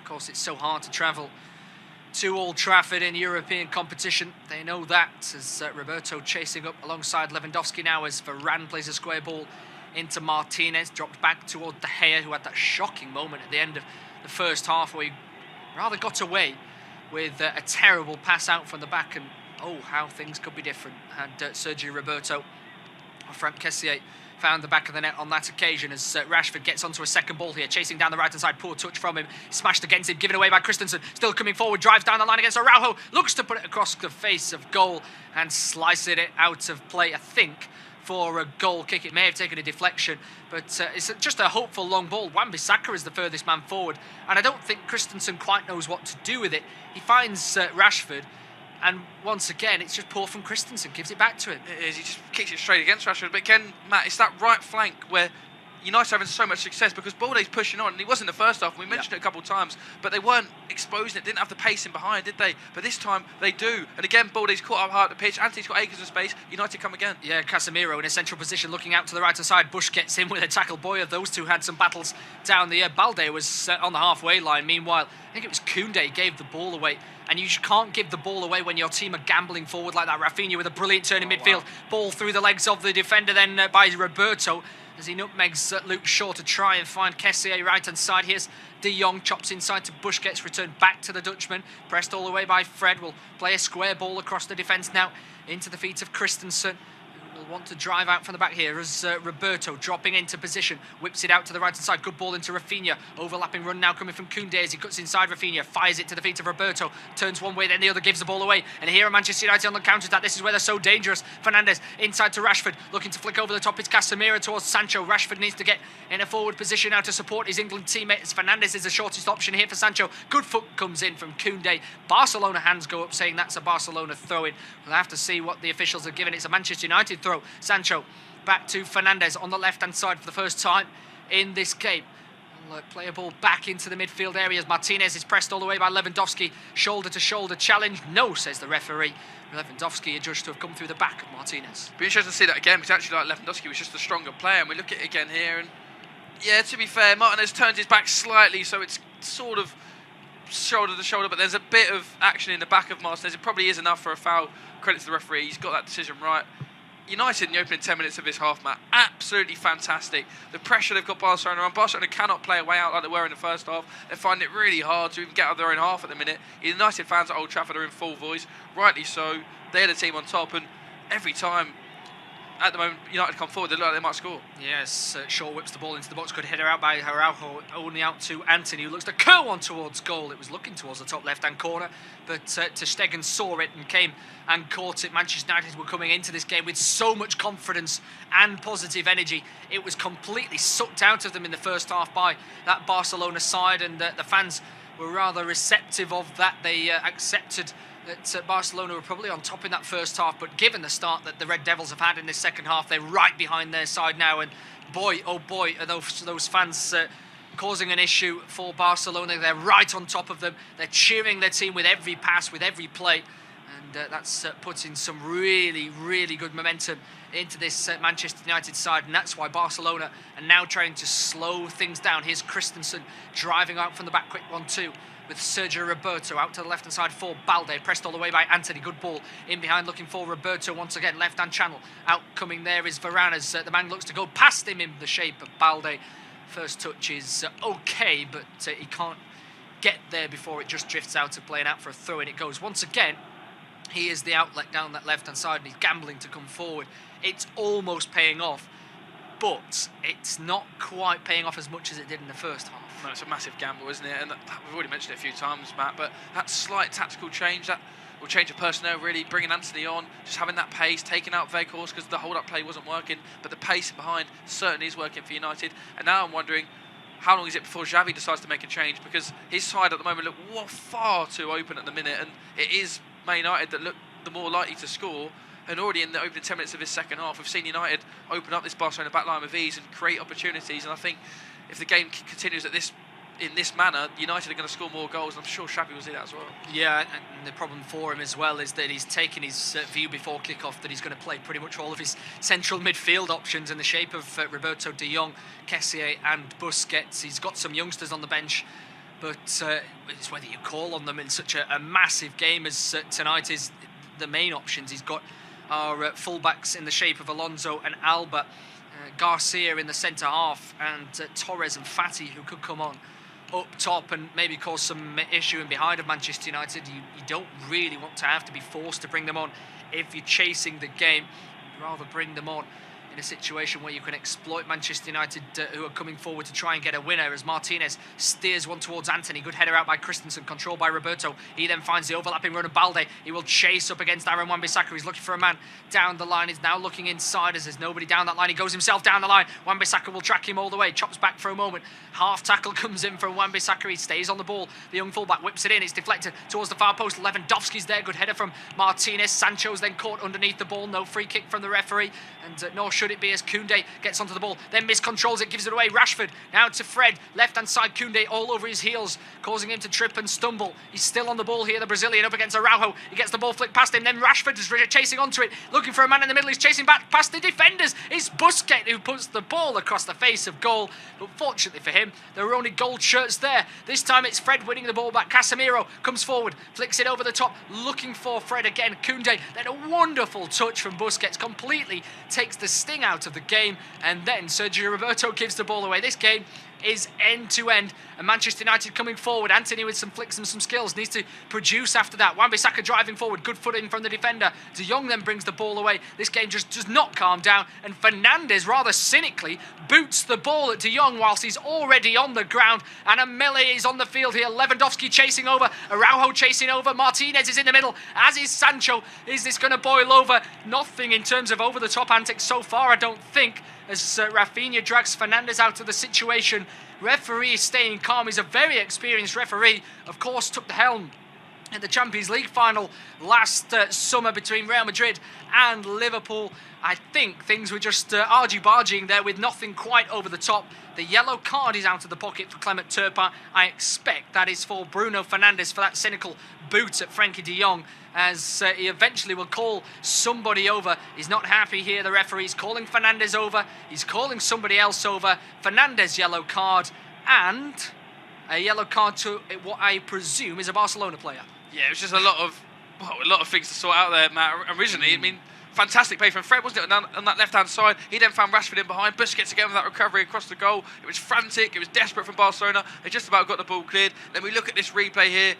De Jong done really well, just settled the game down, win a free kick, and then Bruno Fernandes just comes through and boots the ball into the chest. I can see why the Barcelona players are angry. It is a yellow card offence, but you don't want to be doing anything silly in a game like this. So, but to be fair, when you look at the replays there's nothing that was of sort of violent conduct, no red cards given out, nothing for the VAR to have a look at, but that just shows you the magnitude and how much this fixture means. Not only is this, a chance to reach the round of 16 in the Europa League, this is a massive. These are two of the biggest football clubs in the world. Manchester United and Barcelona going toe to toe, going blow for blow in Europe, and it's absolutely everything we wanted it to be and more. Yeah, absolutely. It's Barcelona come on the attack. A cross comes over the top of pretty much everybody there. The other yellow card, incidentally, was for Sergi Roberto. And cameras just focus on Alex Balde for a moment, who was the man free there with the cross on the left-hand side. I tell you what, that is really, really naughty from Bruno Fernandes. We finally have a chance, rather, to reflect on it without too much frantic nature of the game going on.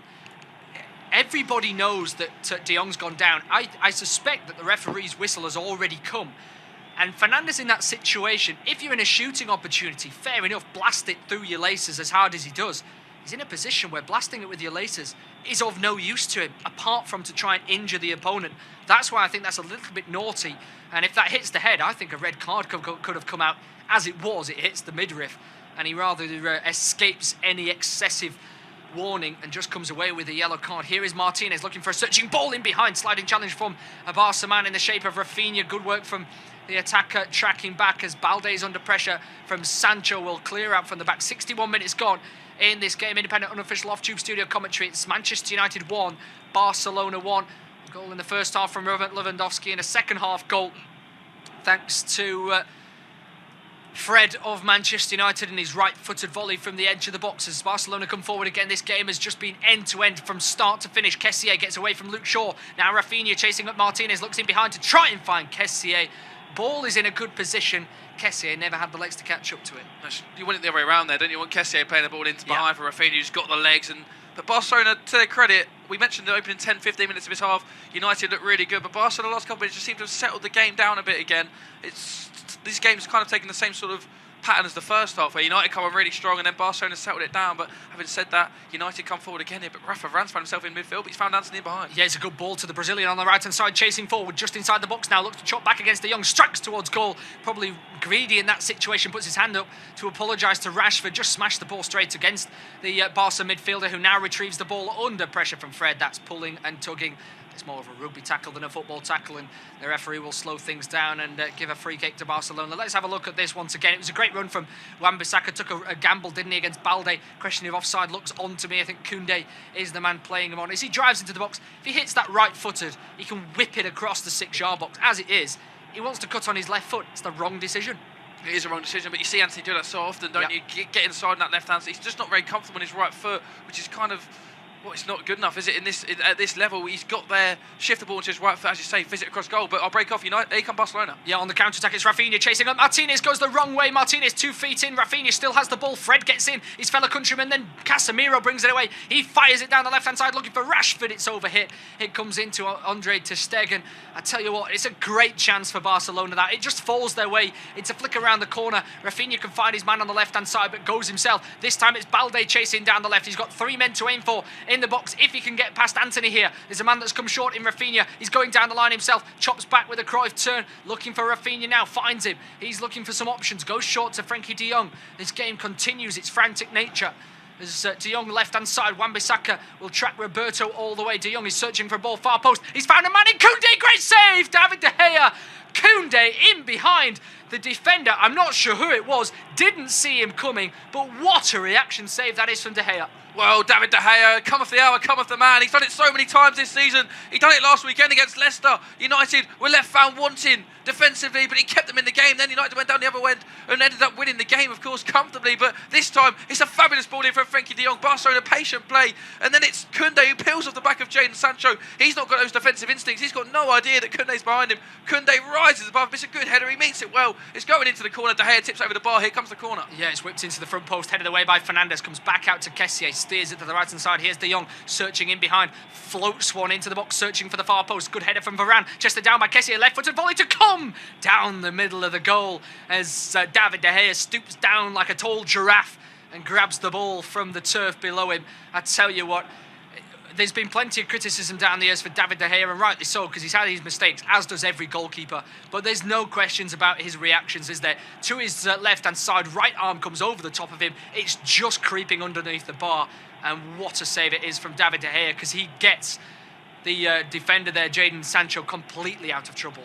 I've said this season, he's been the man so many times for United, and he's won them so many crucial points. Even when I look at the Leicester game last weekend, United were under it for the opening half hour, under the cosh for a long period of the game, as United seem to be ready in a few changes here. Garnacho and Diego Dalot being ready by Erik ten Hag. Still no movement on the Barcelona bench, but what a save that is from David De Gea, and how crucial could that become the end of the game? But Barcelona come forward, and they've got a man over on the left-hand side. Free man in Balde, looks to get forward as the foot comes in from Anthony. Hands on the head there for Balde. It was Kessié driving through the middle of the park, just needed to play the ball into a nicer position. It was bouncing up towards the young fullback in an awkward one that invited Anthony to put the challenge in, and boy did he put the challenge in, a crucial one at that. Takes another gamble down the left hand side. Balde comes off him last and goes out for a throw in on the far side. There's chance after chance in this game.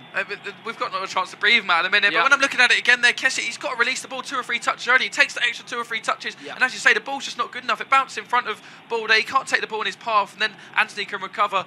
Christensen looks to be struggling a bit there, but the frantic nature of this game, I'm not surprised that Erik ten Hag's now bringing on a fullback, because the fullbacks must be knackered. They've had so much defensive work to do, and Erik ten Hag wants his fullbacks to get forward as well. It's going to be a direct replacement, like for like. Wan-Bissaka off, Diego Dalot on, and I'm just really interested to see what changes Barcelona are going to make to this game, because United, they've got strength in depth, and Barcelona, with their injuries they've got out, you've already mentioned, they've got the majority of their midfielders already on the pitch.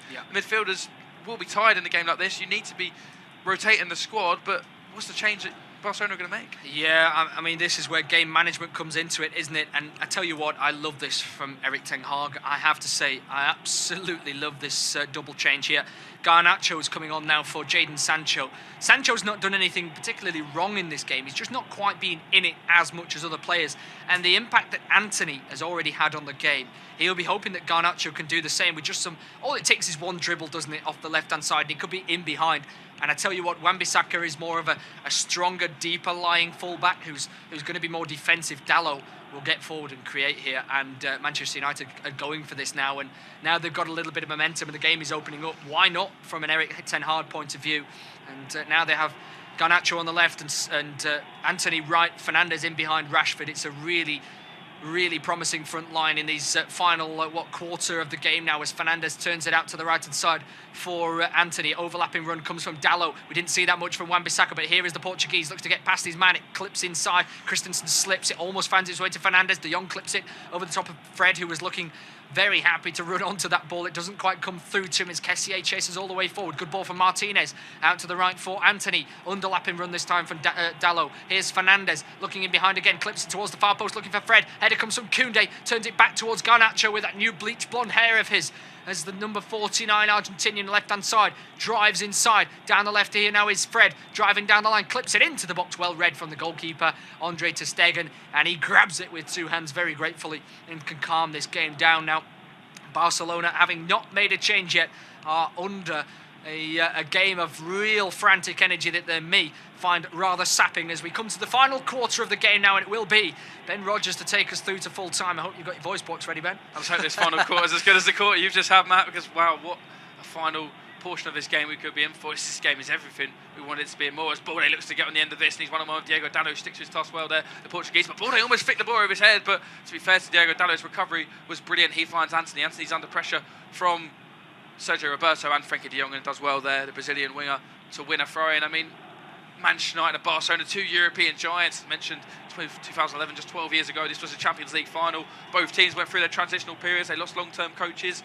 They struggled for a few years, but now in 2023, both teams on the way up. Manchester United, of course, sit third in the Premier League. They've got a Carabao Cup final in 72 hours, and they're really on the up under Erik ten Hag. And as for Barcelona, they sit 8 points clear at the top of the league, and both teams now going hammer and tong, blow for blow. We've had a 2-2 draw at the Camp Nou last week, and now still nothing to separate these two sides.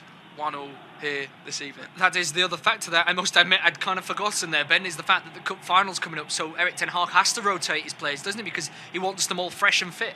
Exactly that, Matt, and that's probably why he's taking those attacking gambles, because he knows that there's potential of extra time looming at the moment, an extra half hour for his players, just 72 hours, less than that really, away from a Carabao Cup final, a big chance for Manchester United to win their first piece of silverware in what has been, well, a few years now, isn't it? Barcelona finally ready their first change. It's going to be Ferran Torres coming on and Sergio Roberto coming off. I mean, it's hardly surprising that's the man coming off. He's putting in an absolute shift tonight, hasn't he? Yeah, not just that. He is on a yellow card after that melee between the two sides in the middle of the park. But yeah, an attacking change as well from Xavi Hernandez. That just points, doesn't it, to a game that you would expect that these sides are going to play out with some more goals. And I mean, with what, 20 or so minutes to go, Ferran Torres could have a hand, as there's been a strong challenge in the middle of the park here between Lewandowski and Casemiro. Both players are holding their shins. As soon as the play restarted, Lewandowski just holds the ball up there, doesn't he? Knocks the ball away. Oh, I tell you, it's a real nasty one for both players, but it is no intent from either side. Lewandowski actually, he's trying to put his foot onto the ball, and he actually stands over the top of the ball and onto sort of the ankle of Casemiro. So it's a real painful one for the Brazilian. There's no intent from Lewandowski to score. It's kind of, he slips on the turf, and as he does that, he just plants his foot into the ankle of Casemiro. And I think Lewandowski, his actual impact of hitting the ground with his foot is what's causing the problem, whereas Casemiro's injury is more from the boot of Lewandowski. So both players do seem to be generally hurt here. Lewandowski's back up to his feet. Casemiro's still on the floor. We look at it again.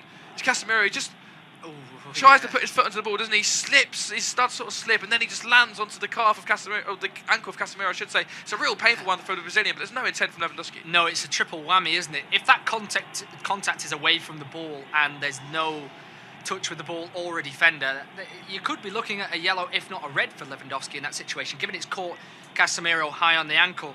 As you say, the tackle comes in from Martinez, then Martinez's foot hits Lewandowski. Lewandowski hits the ball, then he hits Casemiro. It's an unfortunate one, which is why it is just a yellow card for Robert Lewandowski. Guess what? Fernandez is in the referee's ear to say that should be a red card. It's never a red card, and of course all the authorities will double check it.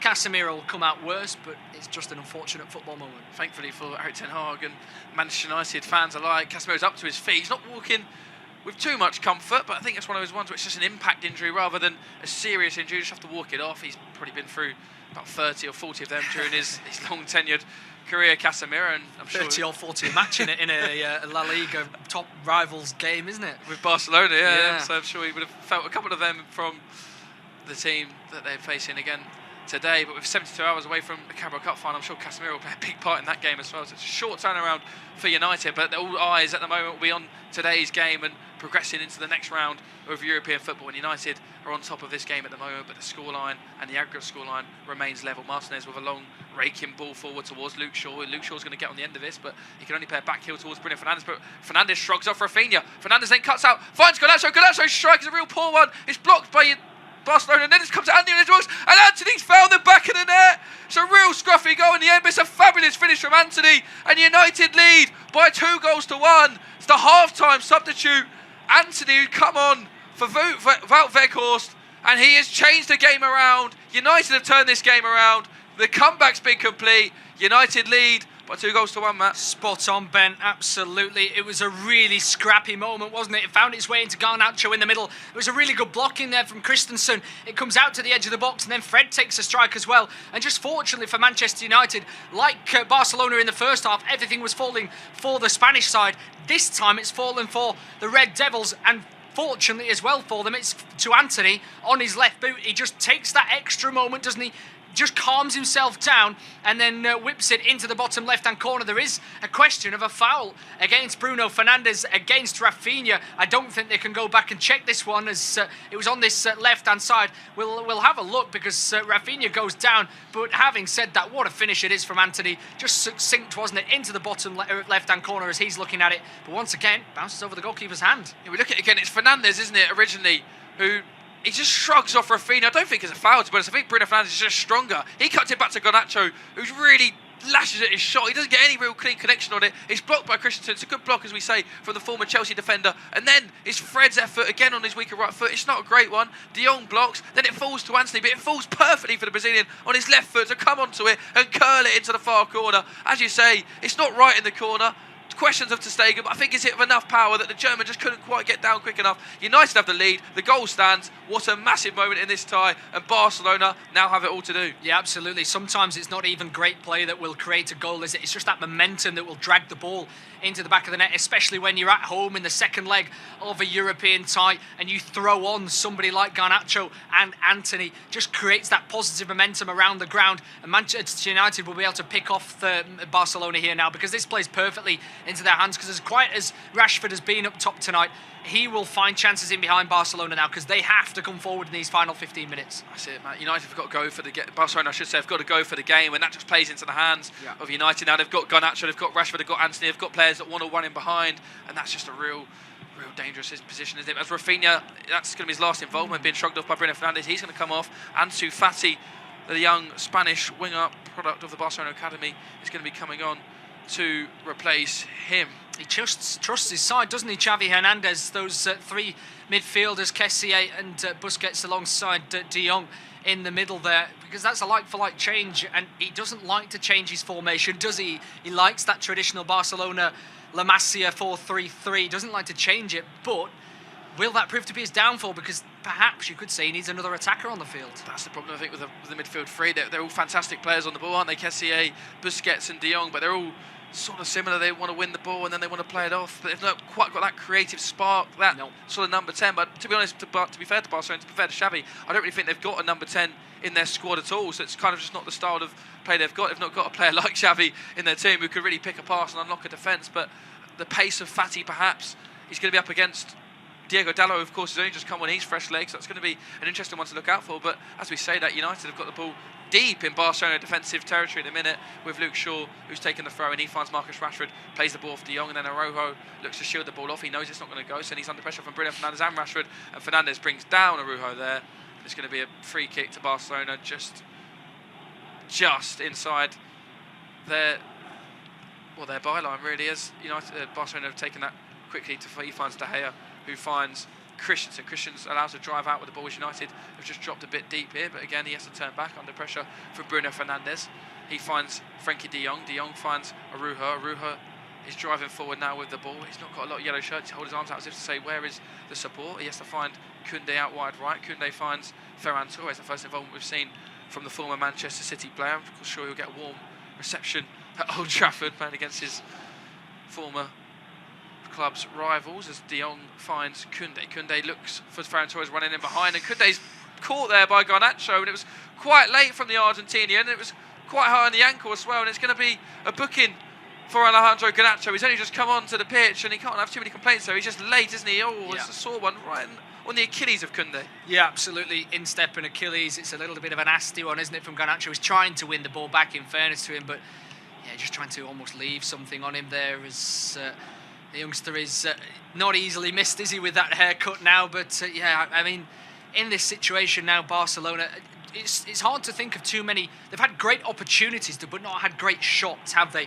They've had one header from Koundé, which was saved by De Gea, and then that melee at the end of the half, where De Gea should have been punished for the poor clearance. But they've not created great shooting opportunities, and that's probably the problem for them in these last few minutes. Can they create a shooting opportunity from this free kick? It's deep, but Ferran Torres, he's put a good ball in. It's towards the head of Koundé. It's headed away really well by Rafael Varane, only as far as Balde. Balde looks to go past Fred, but doesn't do that. He finds Busquets wide left there, and then Barcelona just trying to play a bit headed pinball to keep the pressure on Manchester United, and Balde will pick the ball back up. Look, opts to play a square ball across to the right-hand side to Koundé. Koundé, it's a real poor pass, and he finds Garnacho, but Garnacho just about keeps it on. I was about to say he can't keep it on, but he does well there, the Argentinian. Now it looks to get Manchester United going on the front foot. Garnacho finds Fred. Fred back to Garnacho. It's really dangerous opportunities for Man United. If Garnacho could square it towards Marcus Rashford, he can, but Rashford opted to leave it in the end, and it was just behind him, and perhaps he got a shout from Manchester. He was at the back post, and Fred puts a tackle in on De Jong, and it's cleared away well by Kessié. Kessié's long ball. Ansu Fati there wins a header ahead of Diego Dalot, but United regain possession of the ball with Casemiro. Casemiro finds Anthony. Anthony's under pressure from Christensen. Christensen gets half a foot in, but Rashford picks the ball up, and then Rashford strikes into the side net in a portion of Old Trafford. Thought that was in. Then Rashford's came and has taken a deflection, but it is going to be a goal kick. What an opportunity for United to double their lead, man. Yeah, absolutely. Let's just see a replay there of questions whether it was a goal kick or a corner kick. It's really poor from Barcelona. They just drop off and allow Garnacho to run in behind. And to be fair to him, I think pace gets the better of him, because he plays the ball in behind Rashford, and pace probably beats Rashford as well, doesn't it? As the Barcelona player goes down now, asking for a free kick, and the referee is allowing everything to go now. But Manchester United really should have finished the game off there through Rashford in the middle. As it was, the ball went in behind, but here he is again. Turpin looks for Rashford in behind, and Ruho does really well there, shoulder to shoulder with the informed red-hot English striker who looks to go down in a bit of a tumble, actually, Rashford, and he's got his head in his hands. I'm not sure whether he's exhausted or whether he's hurt, but Barcelona are going to play on. It's not a head injury, and Frenkie de Jong will look for Ansu Fati. Fati slips. So many Barcelona players slipping on this Manchester surface at the moment. Manchester surface, I should say, at the moment, but United will come out with the ball with Rafa Varane, who again has stepped into a midfield role, and Man United are going to put it out here with Anthony because Marcus Rashford is still down in the Barcelona penalty area. It's a real worrying sign this for Manchester United, and Rashford just looks, it's been a bit of pain. It was after that collision shoulder to shoulder with Arujo, whether or not Rashford just takes a nasty tumble. I'm not sure whether it's the impact of the landing, or he just seems to be struggling a bit with his left leg, doesn't he? Yeah, I'm not quite sure what's happened there with Rashford. I thought, as you said, his hands went to his head, so I thought there might have been a head injury for a second, but there was definitely no head injury because there was no contact with the head. He goes down, and yeah, his head doesn't even hit the floor either. And in the end, as you say, maybe struggling with the left leg, maybe got a little knock on the knee, but he's absolutely fine and could have got back to his feet. But I suggest, cynically, he probably would have got to his feet had they been behind here at Manchester United. But as it is, they are ahead, so he's going to take his time, as he's got every right to do. Xavi Hernandez frustrated on the sidelines. We'll see replay of his reaction to the Antony goal. Just looking at the stats and that sort of jazz. Barcelona have edged possession, but they've had around about half the shots that Manchester United have had, despite the fact they had some great positions. And that's the story of the game, isn't it? Barcelona just haven't, well, let's put it this way. Lewandowski hasn't had a shooting chance inside the Manchester United box yet.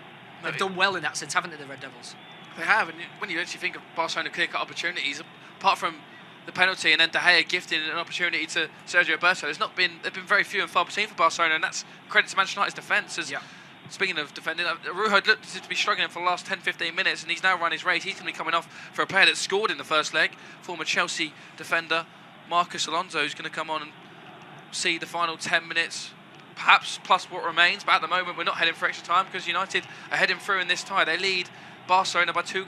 Rashford's back up to his feet, and Barcelona are going to have a throw-in, which I believe they're going to give the ball back to Manchester United because Anthony did have possession of the ball when it was kicked out. This is going to be interesting, isn't it? Now Alonso's on the field more traditionally. A left-back, of course, saw it down the years to Chelsea and Fiorentina before that, and Bolton as well, a spell at the club, of course, not too far away from Manchester United, just up the motorway. But Alonso left-hand side.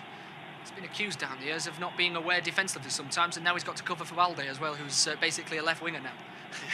Marcus Alonso's playing that centre-back role, and when you're not too aware defensively, you don't really want to be in that position. But saying that, Marcus Alonso played a great ball there, and I tell you what, he found Ansu Fati, who looked to combine with Robert Lewandowski, but his return ball back to the Spanish winger wasn't quite good enough. Then Garnacho with a great bit of skill through the legs of Koundé, and then Sergio Busquets with a customary yellow card, as he quite didn't have the pace to keep up with the Argentinian, and he pulled down Garnacho by the shirt, and that's a cynical yellow card, about as cynical as it gets. But I'm sure Sergio Busquets has picked up hundreds of those in his career. Yeah, he does the right thing from that sort of point of view, doesn't he, Busquets, in terms of keeping his team in the game. Garnacho goes down. Yeah, there's a little knock across the chin, but he's learned something of the alligator spin roll there, hasn't he? Whilst he's being caught on the chin, he certainly makes sure the referee has spotted it, and Busquets just does the right thing, doesn't he, in that situation? He'll be fine, Garnacho. Martinez and Fernandez are right on the referee, saying it should be a red, but it's never intentional to hit him in the face. It's just a drag back. Yeah, United just doing well, running the clock down on there. Sergio Busquets goes across to him as if to say, come on, mate, I've pulled you down there, but I don't think I've hit you that hard in the face. But Garnacho is just going to allow basically as much time as he possibly can to lay on that floor. Now United's all about game management. They lead this tie 4-3 on aggregate, 2-1 this evening at Old Trafford. Goals courtesy of Fred and the substitute Anthony. Credit to Erik ten Hag, it has to go to him, doesn't it? He's made those changes at half-time, proactive as I called it. He made those changes really early, took Wout Weghorst off, it wasn't working, put Rashford through the middle, Anthony out wide, and the Manchester United have just been heaps and bounds above what they were in the first half. Yeah, absolutely. On the balance of the whole game, I wouldn't say that they've probably been the better team. I think it's been very even in terms of the two teams, but I think that momentum created by Erik ten Hag has been the difference between the two sides, and it is worth praising Manchester United tonight and Erik ten Hag, because this Barcelona side, just a note, they haven't lost since October against Bayern Munich in the Champions League. It's such a long run that they haven't lost, and yes, there's the World Cup break in that period. Yes, of course there is, but when a team stretches it months and months and months, it becomes so difficult to beat them, doesn't it? They're doing it. They are, and as you mentioned it there, Matt, and I'll just reiterate it. 18 games unbeaten.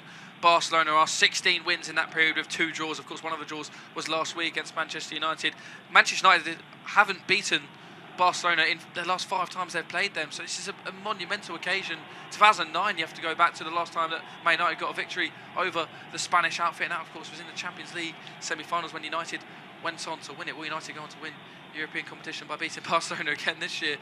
We're still a very long way off from that, but who knows come May. But United have still got the task to do this evening. There's still plenty of time left in this game. We've had 85 minutes, but we've had about 3 or 4 minutes stoppage that we're expecting to be added on, perhaps more by the time we get to the 90th minute mark as Barcelona look to play out. Casemiro is a poor header. Now Lewandowski's got the ball. He flicks the ball over Lisandro Martinez. He's not going to quite have the pace. And there's Casemiro with a customary yellow card. And in the space of about a minute, we've seen the best and the worst of Busquets and Casemiro. And I'm sure that's one of a lot of people's pet builders this evening. Yeah, absolutely. I mean, Lewandowski does him, and Casemiro knows exactly what he's doing. It's just that's what you have to be able to do as a defensive midfielder, isn't it? We mentioned these two, Claude Makelele, N'Golo Kanté, Fabinho, Rodri, Fernandinho in the Premier League, of course, of recent years. They all know how to get away with one, and they all know how to purposely take somebody down as well. They all know exactly the minute on the clock. 87th Yeah. minute, I think, yeah, well, that's the time I'll do that in the match. It's good game management from Casemiro. He didn't allow Barcelona to make the yards, but now Barcelona are trying to make the yards with Ferran Torres. Torres have a really good run. He beats 4 or 5 tackles, but it's a really good tackle in there from Fred. Busquets puts it back in, it's over here, and Kessie can't get on the end of it. But Ferran Torres there just for a minute. It was a fantastic run, Matt, wasn't it? Just dancing, tiptoeing inside of 4 or 5 tackles. United were too afraid to make a foul. In the end, it's Fred that gets a toe on the ball, and Marcos Alonso puts the ball back in, out for a goal kick, I should say. United with more chances to run this clock down. Yeah, well, he's not done anything since he's come on, has he? Ferran Torres on the 70th minute, 16 minutes ago, and we've not seen him on the ball once up until that moment. It was a good drive inside. He beat Garnacho, didn't he, on this near side first, and then drove inside, and Fred put a good tackle in the end. Nobody in front of him is moving in the box, and therefore he doesn't find himself a passing opportunity. In the end, Alonso's ball is poor, isn't it, over the top towards Kessie, and the referee tells De Gea off for taking too much time and says he'll add it on to the end of the clock. But more of that needed from Barcelona if they're going to get an equaliser. Barcelona have done well. Manchester United, I should say, have done well there, but it's Busquets' perfectly timed tackle on Luke Shaw to force a throw in. As Scott McTominay looks to be coming on, it's Marcus Rashford who's coming off. So, well, 87 minutes played, it's shut up shop for Manchester United, but taking Rashford off's always a risky one, isn't it? I know they've got the cup final ahead 72 hours away, but if Barcelona were to nick it late and there is extra time on the horizon, then they will be without Marcus Rashford, I should say. But I'm sure that's one eye looking to Sunday at Wembley, because Rashford, of course, we mentioned, is down, and Rashford's going to go straight down the tunnel by the looks of it. He's in a bit of discomfort with that left leg, so perhaps that's just an enforced change. Yeah, absolutely. I mean, I think Fernandes will play a false 9 role in the middle of the park. Maybe even McTominay will go up top to play a hold-up role, almost a Wout Weghorst role of the first half. But yeah, absolutely. I mean, he did have an up Rashford 120 minutes, if it got to that. Would be a lot of minutes in the legs before a cup final. Maybe hamper their chances against Newcastle United. But I think if you're Erik ten Hag, you're probably right to take the gamble at this point, because even if they do go to extra time, they've still got enough quality on to win this game.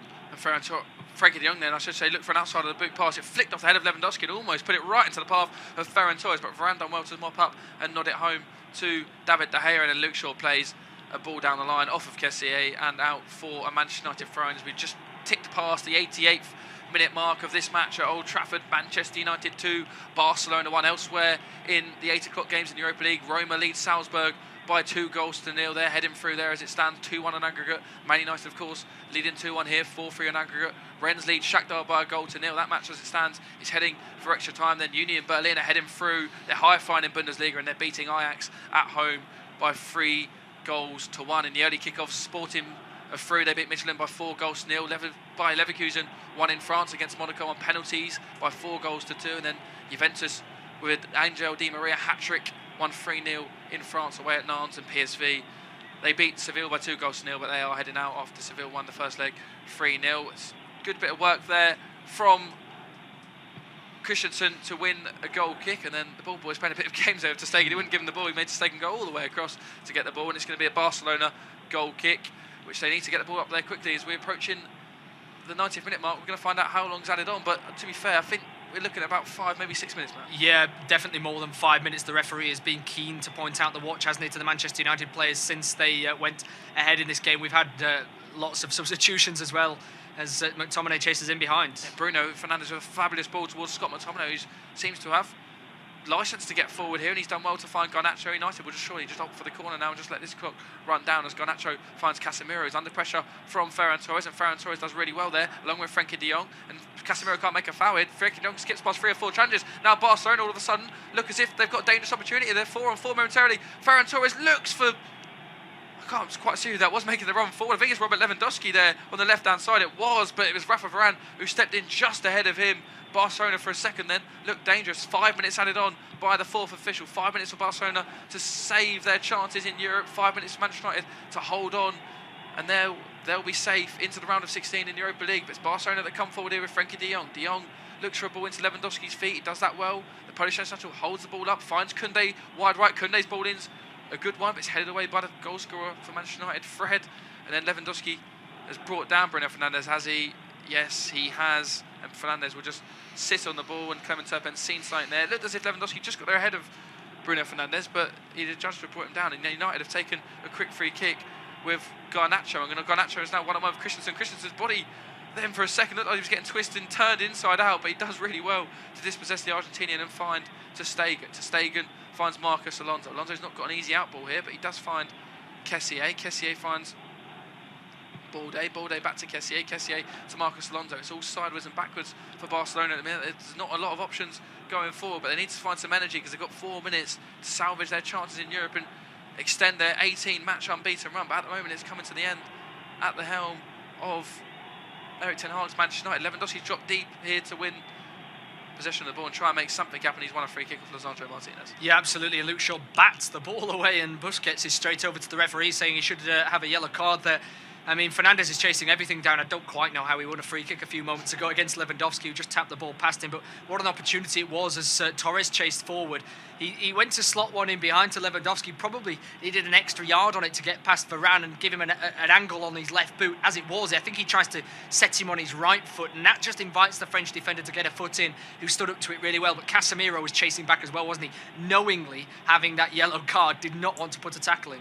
No, he didn't want to be suspended for the next game, of course, which is a Carabao Cup final. Was Christensen there? It's really poor play from him to give the ball away, and then United just gift it back. Erik ten Hag is firing on his troops, trying to get them fired up in these final 3 minutes, trying to let them hold on to a famous victory, first victory that Manchester United will have over Barcelona in 14 years. It's a big one as well, because it will see Manchester United advance in Europe and see Barcelona knocked out in the Europa League playoff round, which is quite staggering, isn't it? Really is. A good bit of work there from Balde to skip past the challenger Fred. He plays a square ball to De Jong. De Jong looked for the feet of Lewandowski, but again it's that man Rafa Varane to step in ahead of Lewandowski. It's a ball forward which is kept on just about by Ferran Torres. And Torres looks to put ball into the back post, and it's Ansu Fati that took it off the head of Robert Lewandowski, who was on rushing. He must have got a call there, Fati, but he just glanced his head and it went over the head of Lewandowski, who looked in a better position. But Bruno Fernandes then, is he adjudged to have brought down Marcos Alonso? No, he's not, and it's going to be a free kick given against Marcos Alonso for handling the ball as he hit the ground, and Xavi shakes his head, but he can't have too many complaints. It looks soft, but what an opportunity. What a ball in for Ferran Torres. Yeah, absolutely. I thought he should have probably laid it off, but he played a great ball to the far post, and I tell you what, it's a goal if Lewandowski gets that. It's an absolute certain goal. What a player Lewandowski is, we all know that. Fernandes did nudge Alonso in the back, but he probably can't afford to grab that with his hands as he did there as the foul goes against him. Yeah, Fati saw his name in headlights and didn't hear the call. Perhaps the Old Trafford crowd distracting him as well, but Barcelona are motoring in these final few moments. They are. It's about as good as we've seen Barcelona come forward. Here's Ferran Torres finds Lewandowski. It's cleared off the line by Rafa Varane again. Absolutely fantastic defending from the Real Madrid man, halting his former arch enemies, and it's a massive intervention again. Barcelona look really good going forward. It's the first time I've really seen him motoring forward. Ferran Torres finds Lewandowski, doesn't do an awful lot wrong, but he just scuffs at his shot ever so slightly. He's slightly off balance, but he beats Casemiro, he beats De Gea. He does not beat Rafa Varane crucially, who clears it off the line, but it is going to be a corner to Barcelona in the dying embers of this game, man. Yeah, absolutely. It's exactly right, Ben. I tell you what, if he hits that cleanly, Lewandowski, it's going over the foot of De Gea and slotting in the bottom left-hand corner. As he was, it scuffed just slightly to the side of the legs of De Gea, and that allowed Varane to come across. Incidentally, it's not going to be a corner, it's going to be a goal kick, because somehow the officials have adjudged the ball to have come off Lewandowski's chest. I don't quite know how they came up. From our television pictures, Matt, we couldn't quite see where the ball, it looked as if it just hit touch, but perhaps it must have flicked off the boot of Lewandowski. There's not been a lot of complaints from Barcelona about that decision, so I'm sure that's obviously what has happened, but we couldn't quite see it from our... Offside has actually been given for the build-up to the chance. Oh, that would have been, I think that would have been a very close look, Matt, had we look at that, because it looked very close, didn't it? It looked a tight one as Anthony looks to win a corner off. Balde doesn't quite be able to do that, and Barcelona will have a goal kick, but they've got about 30 seconds left to salvage their European venture this season. Otherwise, Manchester United are heading through. It's Christensen who evades the tackle of Bruno Fernandes and then looks to find his man forward there, Ferran Torres, but Barcelona have now been caught in a pack, and United come forward with Garnacho. United looking to put the side beyond Barcelona. Perhaps they should have opted for the corner. They didn't do that, but I think the final whistle's going to blow, and it is Manchester United beating their old European enemy Barcelona by 2-1 at Old Trafford. Barcelona took the lead at half-time after Bruno Fernandes brought down Balde. It was a penalty from Lewandowski, which De Gea got fingertips to, but he couldn't prevent it from going in. Barcelona led at half-time, but then United, with their changes at half-time, Anthony was on, Wout Weghorst was off. Anthony played a big part in the first goal, but it was Fred that got it 2 minutes into the second half, and then it was Anthony himself that got the winner, which means Barcelona are heading out of Europe in the Europa League playoff round. United march on just 72 hours before their Carabao Cup final. Full-time at Old Trafford. Manchester United 2, Barcelona 1.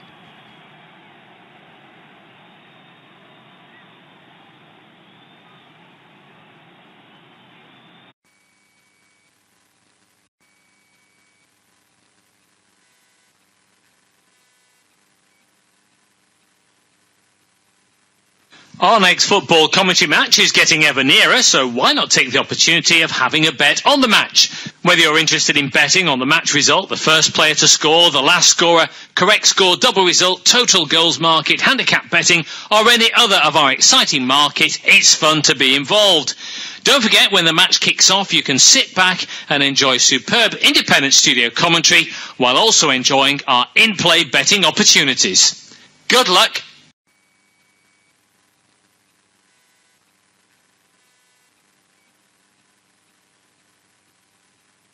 Our next football commentary match is getting ever nearer, so why not take the opportunity of having a bet on the match? Whether you're interested in betting on the match result, the first player to score, the last scorer, correct score, double result, total goals market, handicap betting, or any other of our exciting market, it's fun to be involved. Don't forget, when the match kicks off, you can sit back and enjoy superb independent studio commentary while also enjoying our in-play betting opportunities. Good luck.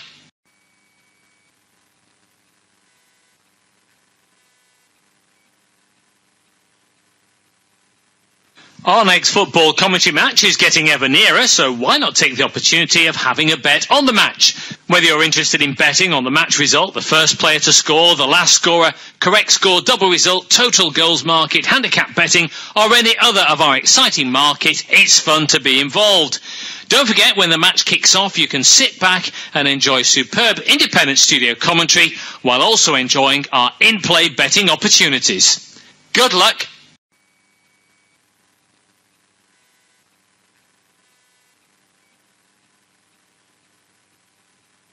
Our next football commentary match is getting ever nearer, so why not take the opportunity of having a bet on the match? Whether you're interested in betting on the match result, the first player to score, the last scorer, correct score, double result, total goals market, handicap betting, or any other of our exciting market, it's fun to be involved.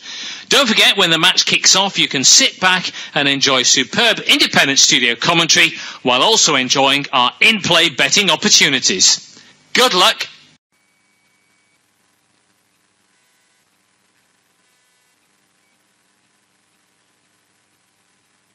Our next football commentary match is getting ever nearer, so why not take the opportunity of having a bet on the match? Whether you're interested in betting on the match result, the first player to score, the last scorer, correct score, double result, total goals market, handicap betting, or any other of our exciting market, it's fun to be involved.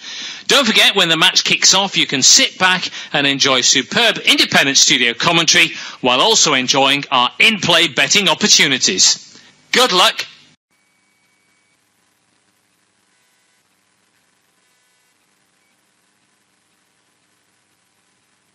Our next football commentary match is getting ever nearer, so why not take the opportunity of having a bet on the match? Whether you're interested in betting on the match result, the first player to score, the last scorer, correct score, double result, total goals market, handicap betting, or any other of our exciting market, it's fun to be involved. Don't forget, when the match kicks off, you can sit back and enjoy superb independent studio commentary while also enjoying our in-play betting opportunities. Good luck.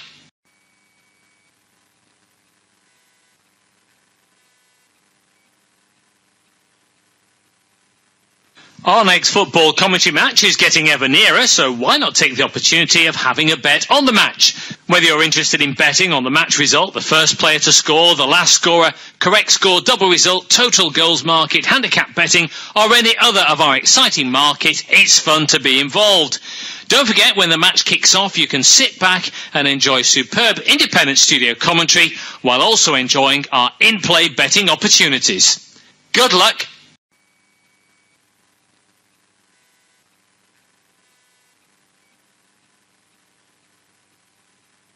Our next football commentary match is getting ever nearer, so why not take the opportunity of having a bet on the match? Whether you're interested in betting on the match result, the first player to score, the last scorer, correct score, double result, total goals market, handicap betting, or any other of our exciting market, it's fun to be involved. Don't forget, when the match kicks off, you can sit back and enjoy superb independent studio commentary while also enjoying our in-play betting opportunities. Good luck.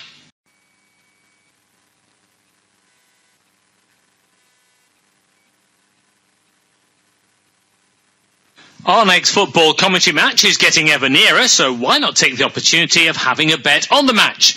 Whether you're interested in betting on the match result, the first player to score, the last scorer, correct score, double result, total goals market, handicap betting, or any other of our exciting market, it's fun to be involved. Don't forget, when the match kicks off, you can sit back and enjoy superb independent studio commentary while also enjoying our in-play betting opportunities. Good luck.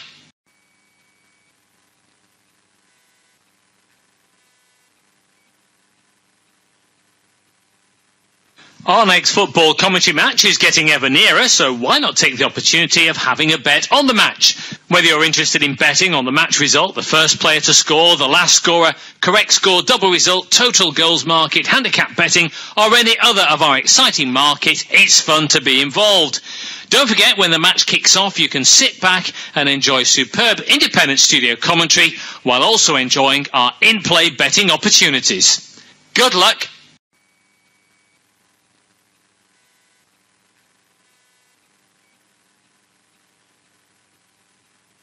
Our next football commentary match is getting ever nearer, so why not take the opportunity of having a bet on the match? Whether you're interested in betting on the match result, the first player to score, the last scorer, correct score, double result, total goals market, handicap betting, or any other of our exciting market, it's fun to be involved.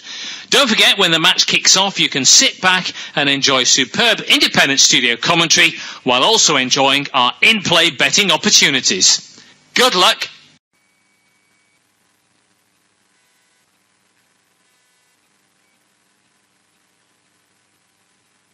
Our next football commentary match is getting ever nearer, so why not take the opportunity of having a bet on the match? Whether you're interested in betting on the match result, the first player to score, the last scorer, correct score, double result, total goals market, handicap betting, or any other of our exciting market, it's fun to be involved. Don't forget, when the match kicks off, you can sit back and enjoy superb independent studio commentary while also enjoying our in-play betting opportunities. Good luck.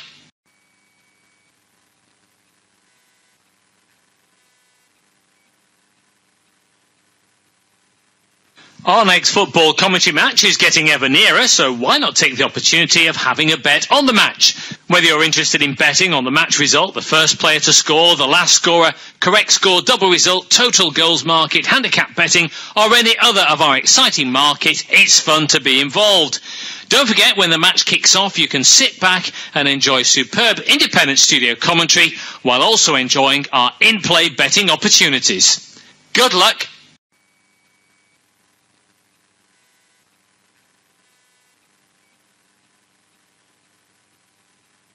Our next football commentary match is getting ever nearer, so why not take the opportunity of having a bet on the match? Whether you're interested in betting on the match result, the first player to score, the last scorer, correct score, double result, total goals market, handicap betting, or any other of our exciting market, it's fun to be involved. Don't forget, when the match kicks off, you can sit back and enjoy superb independent studio commentary while also enjoying our in-play betting opportunities. Good luck.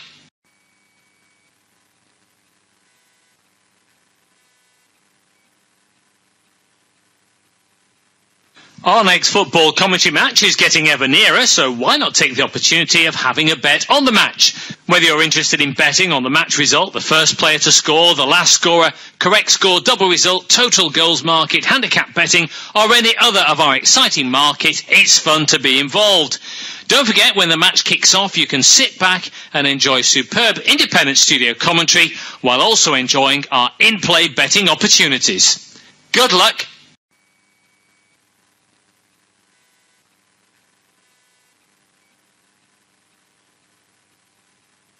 Our next football commentary match is getting ever nearer, so why not take the opportunity of having a bet on the match? Whether you're interested in betting on the match result, the first player to score, the last scorer, correct score, double result, total goals market, handicap betting, or any other of our exciting market, it's fun to be involved. Don't forget, when the match kicks off, you can sit back and enjoy superb independent studio commentary while also enjoying our in-play betting opportunities. Good luck.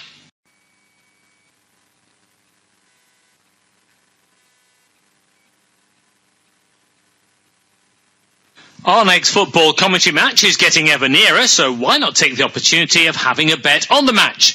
Whether you're interested in betting on the match result, the first player to score, the last scorer, correct score, double result, total goals market, handicap betting, or any other of our exciting market, it's fun to be involved. Don't forget, when the match kicks off, you can sit back and enjoy superb independent studio commentary while also enjoying our in-play betting opportunities. Good luck.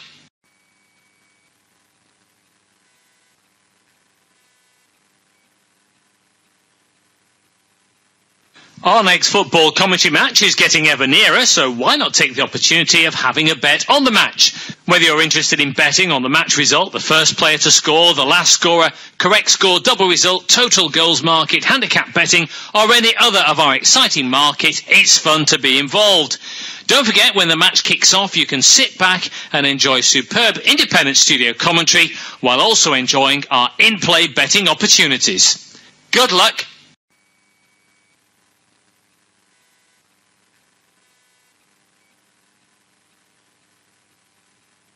Our next football commentary match is getting ever nearer, so why not take the opportunity of having a bet on the match? Whether you're interested in betting on the match result, the first player to score, the last scorer, correct score, double result, total goals market, handicap betting, or any other of our exciting market, it's fun to be involved.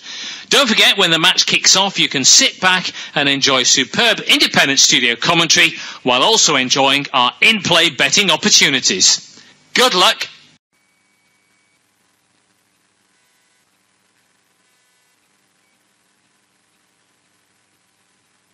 Our next football commentary match is getting ever nearer, so why not take the opportunity of having a bet on the match? Whether you're interested in betting on the match result, the first player to score, the last scorer, correct score, double result, total goals market, handicap betting, or any other of our exciting market, it's fun to be involved. Don't forget, when the match kicks off, you can sit back and enjoy superb independent studio commentary while also enjoying our in-play betting opportunities. Good luck.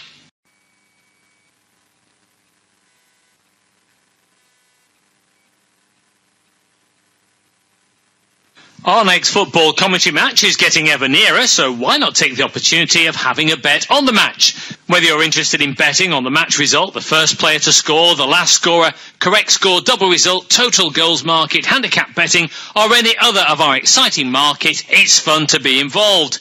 Don't forget, when the match kicks off, you can sit back and enjoy superb independent studio commentary while also enjoying our in-play betting opportunities. Good luck.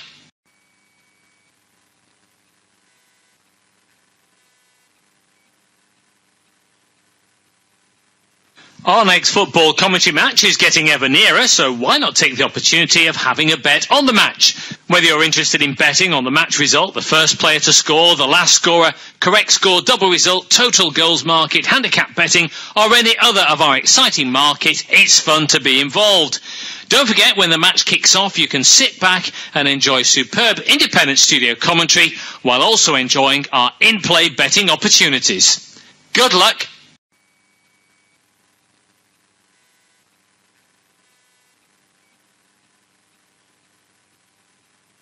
Our next football commentary match is getting ever nearer, so why not take the opportunity of having a bet on the match?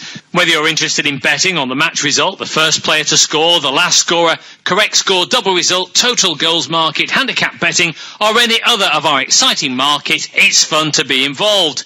Don't forget, when the match kicks off, you can sit back and enjoy superb independent studio commentary while also enjoying our in-play betting opportunities. Good luck.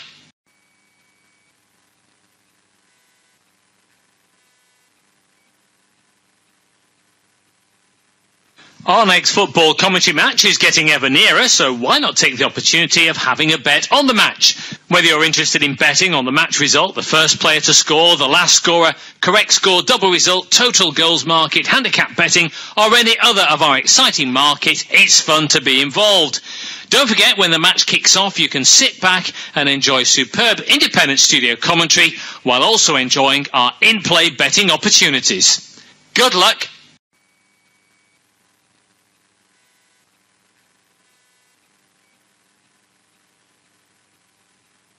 Our next football commentary match is getting ever nearer, so why not take the opportunity of having a bet on the match? Whether you're interested in betting on the match result, the first player to score, the last scorer, correct score, double result, total goals market, handicap betting, or any other of our exciting market, it's fun to be involved. Don't forget, when the match kicks off, you can sit back and enjoy superb independent studio commentary while also enjoying our in-play betting opportunities. Good luck.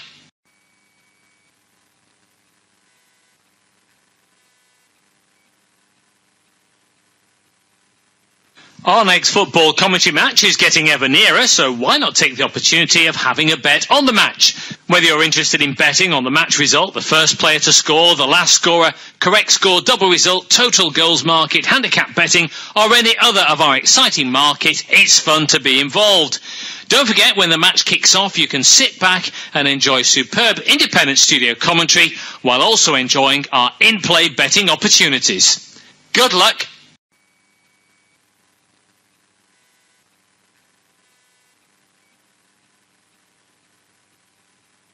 Our next football commentary match is getting ever nearer, so why not take the opportunity of having a bet on the match? Whether you're interested in betting on the match result, the first player to score, the last scorer, correct score, double result, total goals market, handicap betting, or any other of our exciting market, it's fun to be involved.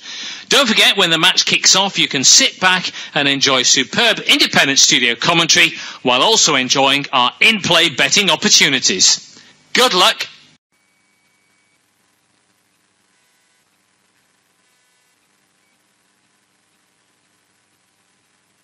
Our next football commentary match is getting ever nearer, so why not take the opportunity of having a bet on the match? Whether you're interested in betting on the match result, the first player to score, the last scorer, correct score, double result, total goals market, handicap betting, or any other of our exciting market, it's fun to be involved. Don't forget, when the match kicks off, you can sit back and enjoy superb independent studio commentary while also enjoying our in-play betting opportunities. Good luck.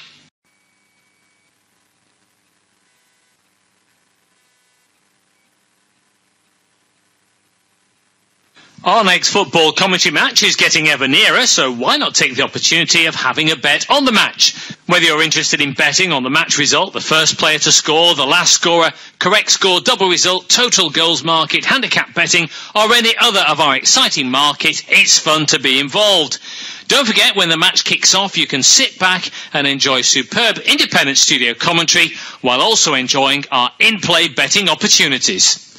Good luck.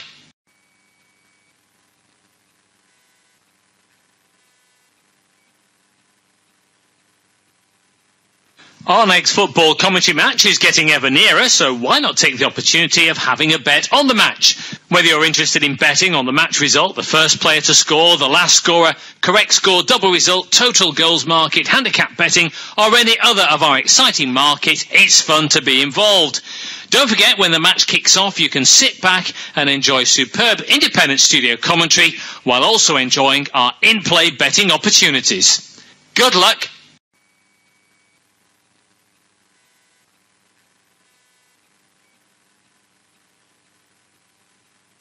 Our next football commentary match is getting ever nearer, so why not take the opportunity of having a bet on the match? Whether you're interested in betting on the match result, the first player to score, the last scorer, correct score, double result, total goals market, handicap betting, or any other of our exciting markets, it's fun to be involved. Don't forget, when the match kicks off, you can sit back and enjoy superb independent studio commentary while also enjoying our in-play betting opportunities. Good luck.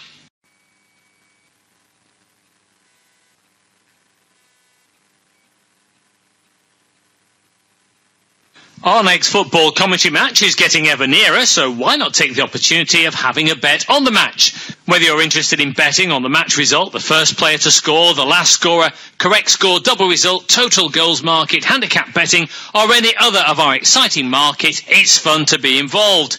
Don't forget, when the match kicks off, you can sit back and enjoy superb independent studio commentary while also enjoying our in-play betting opportunities.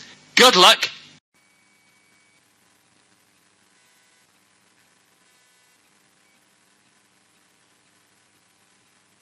Our next football commentary match is getting ever nearer, so why not take the opportunity of having a bet on the match? Whether you're interested in betting on the match result, the first player to score, the last scorer, correct score, double result, total goals market, handicap betting, or any other of our exciting markets, it's fun to be involved. Don't forget, when the match kicks off, you can sit back and enjoy superb independent studio commentary while also enjoying our in-play betting opportunities. Good luck.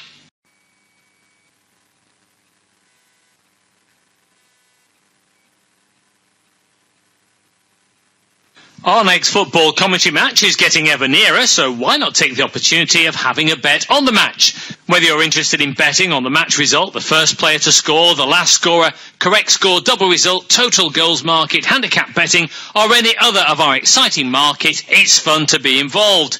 Don't forget, when the match kicks off, you can sit back and enjoy superb independent studio commentary while also enjoying our in-play betting opportunities. Good luck.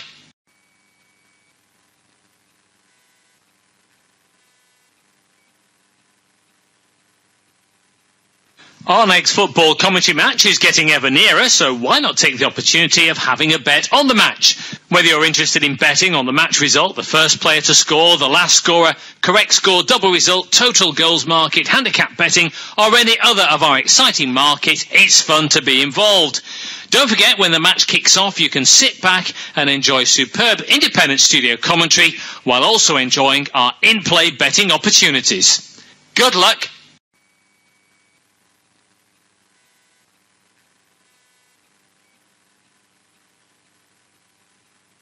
Our next football commentary match is getting ever nearer, so why not take the opportunity of having a bet on the match? Whether you're interested in betting on the match result, the first player to score, the last scorer, correct score, double result, total goals market, handicap betting, or any other of our exciting markets, it's fun to be involved.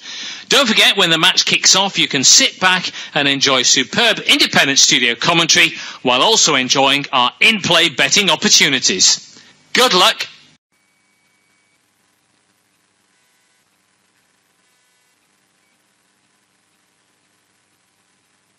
Our next football commentary match is getting ever nearer, so why not take the opportunity of having a bet on the match?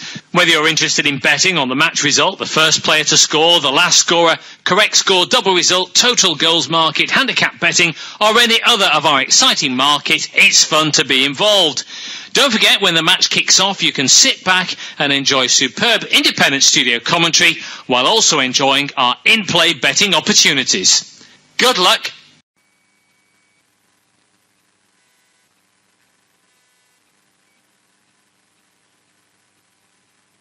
Our next football commentary match is getting ever nearer, so why not take the opportunity of having a bet on the match? Whether you're interested in betting on the match result, the first player to score, the last scorer, correct score, double result, total goals market, handicap betting, or any other of our exciting market, it's fun to be involved.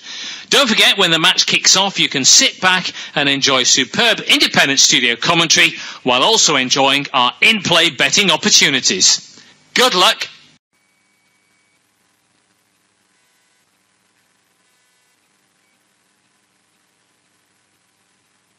Our next football commentary match is getting ever nearer, so why not take the opportunity of having a bet on the match? Whether you're interested in betting on the match result, the first player to score, the last scorer, correct score, double result, total goals market, handicap betting, or any other of our exciting market, it's fun to be involved.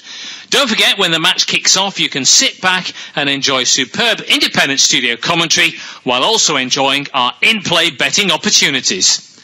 Good luck!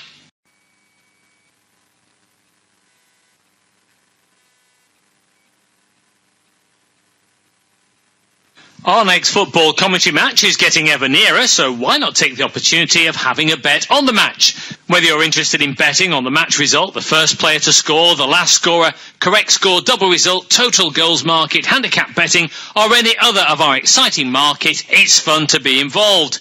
Don't forget, when the match kicks off, you can sit back and enjoy superb independent studio commentary while also enjoying our in-play betting opportunities. Good luck!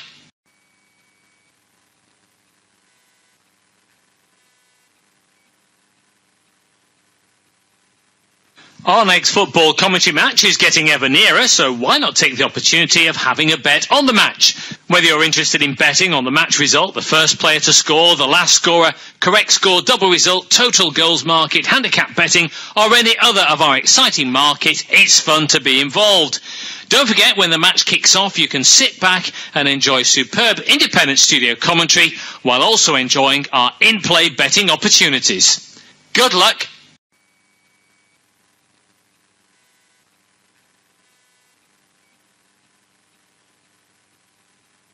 Our next football commentary match is getting ever nearer, so why not take the opportunity of having a bet on the match? Whether you're interested in betting on the match result, the first player to score, the last scorer, correct score, double result, total goals market, handicap betting, or any other of our exciting market, it's fun to be involved. Don't forget, when the match kicks off, you can sit back and enjoy superb independent studio commentary while also enjoying our in-play betting opportunities. Good luck!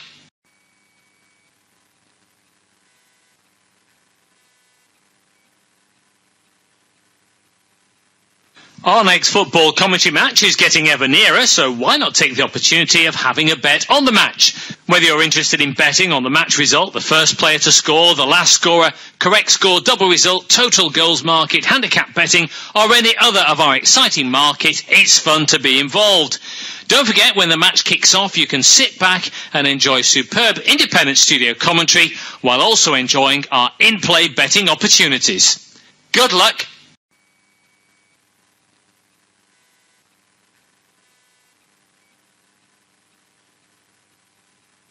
Our next football commentary match is getting ever nearer, so why not take the opportunity of having a bet on the match? Whether you're interested in betting on the match result, the first player to score, the last scorer, correct score, double result, total goals market, handicap betting, or any other of our exciting market, it's fun to be involved. Don't forget, when the match kicks off, you can sit back and enjoy superb independent studio commentary while also enjoying our in-play betting opportunities. Good luck!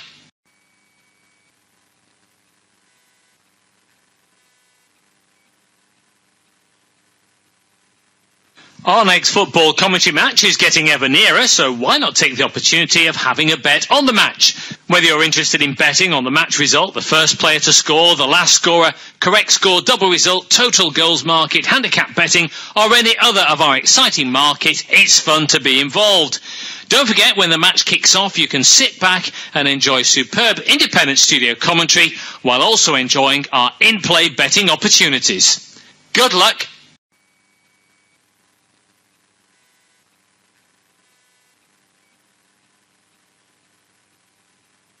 Our next football commentary match is getting ever nearer, so why not take the opportunity of having a bet on the match? Whether you're interested in betting on the match result, the first player to score, the last scorer, correct score, double result, total goals market, handicap betting, or any other of our exciting market, it's fun to be involved.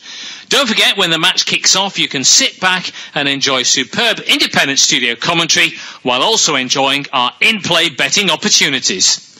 Good luck.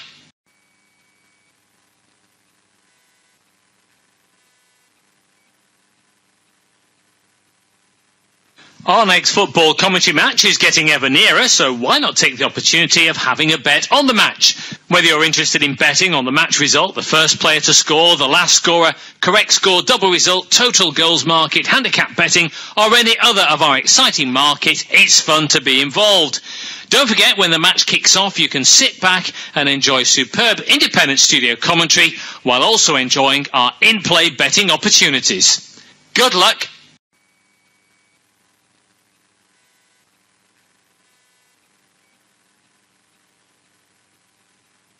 Our next football commentary match is getting ever nearer, so why not take the opportunity of having a bet on the match?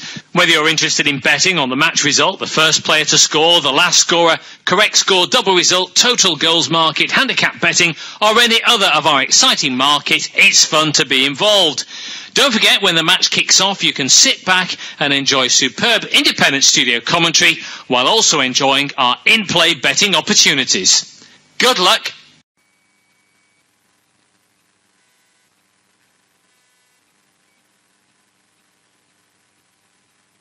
Our next football commentary match is getting ever nearer, so why not take the opportunity of having a bet on the match? Whether you're interested in betting on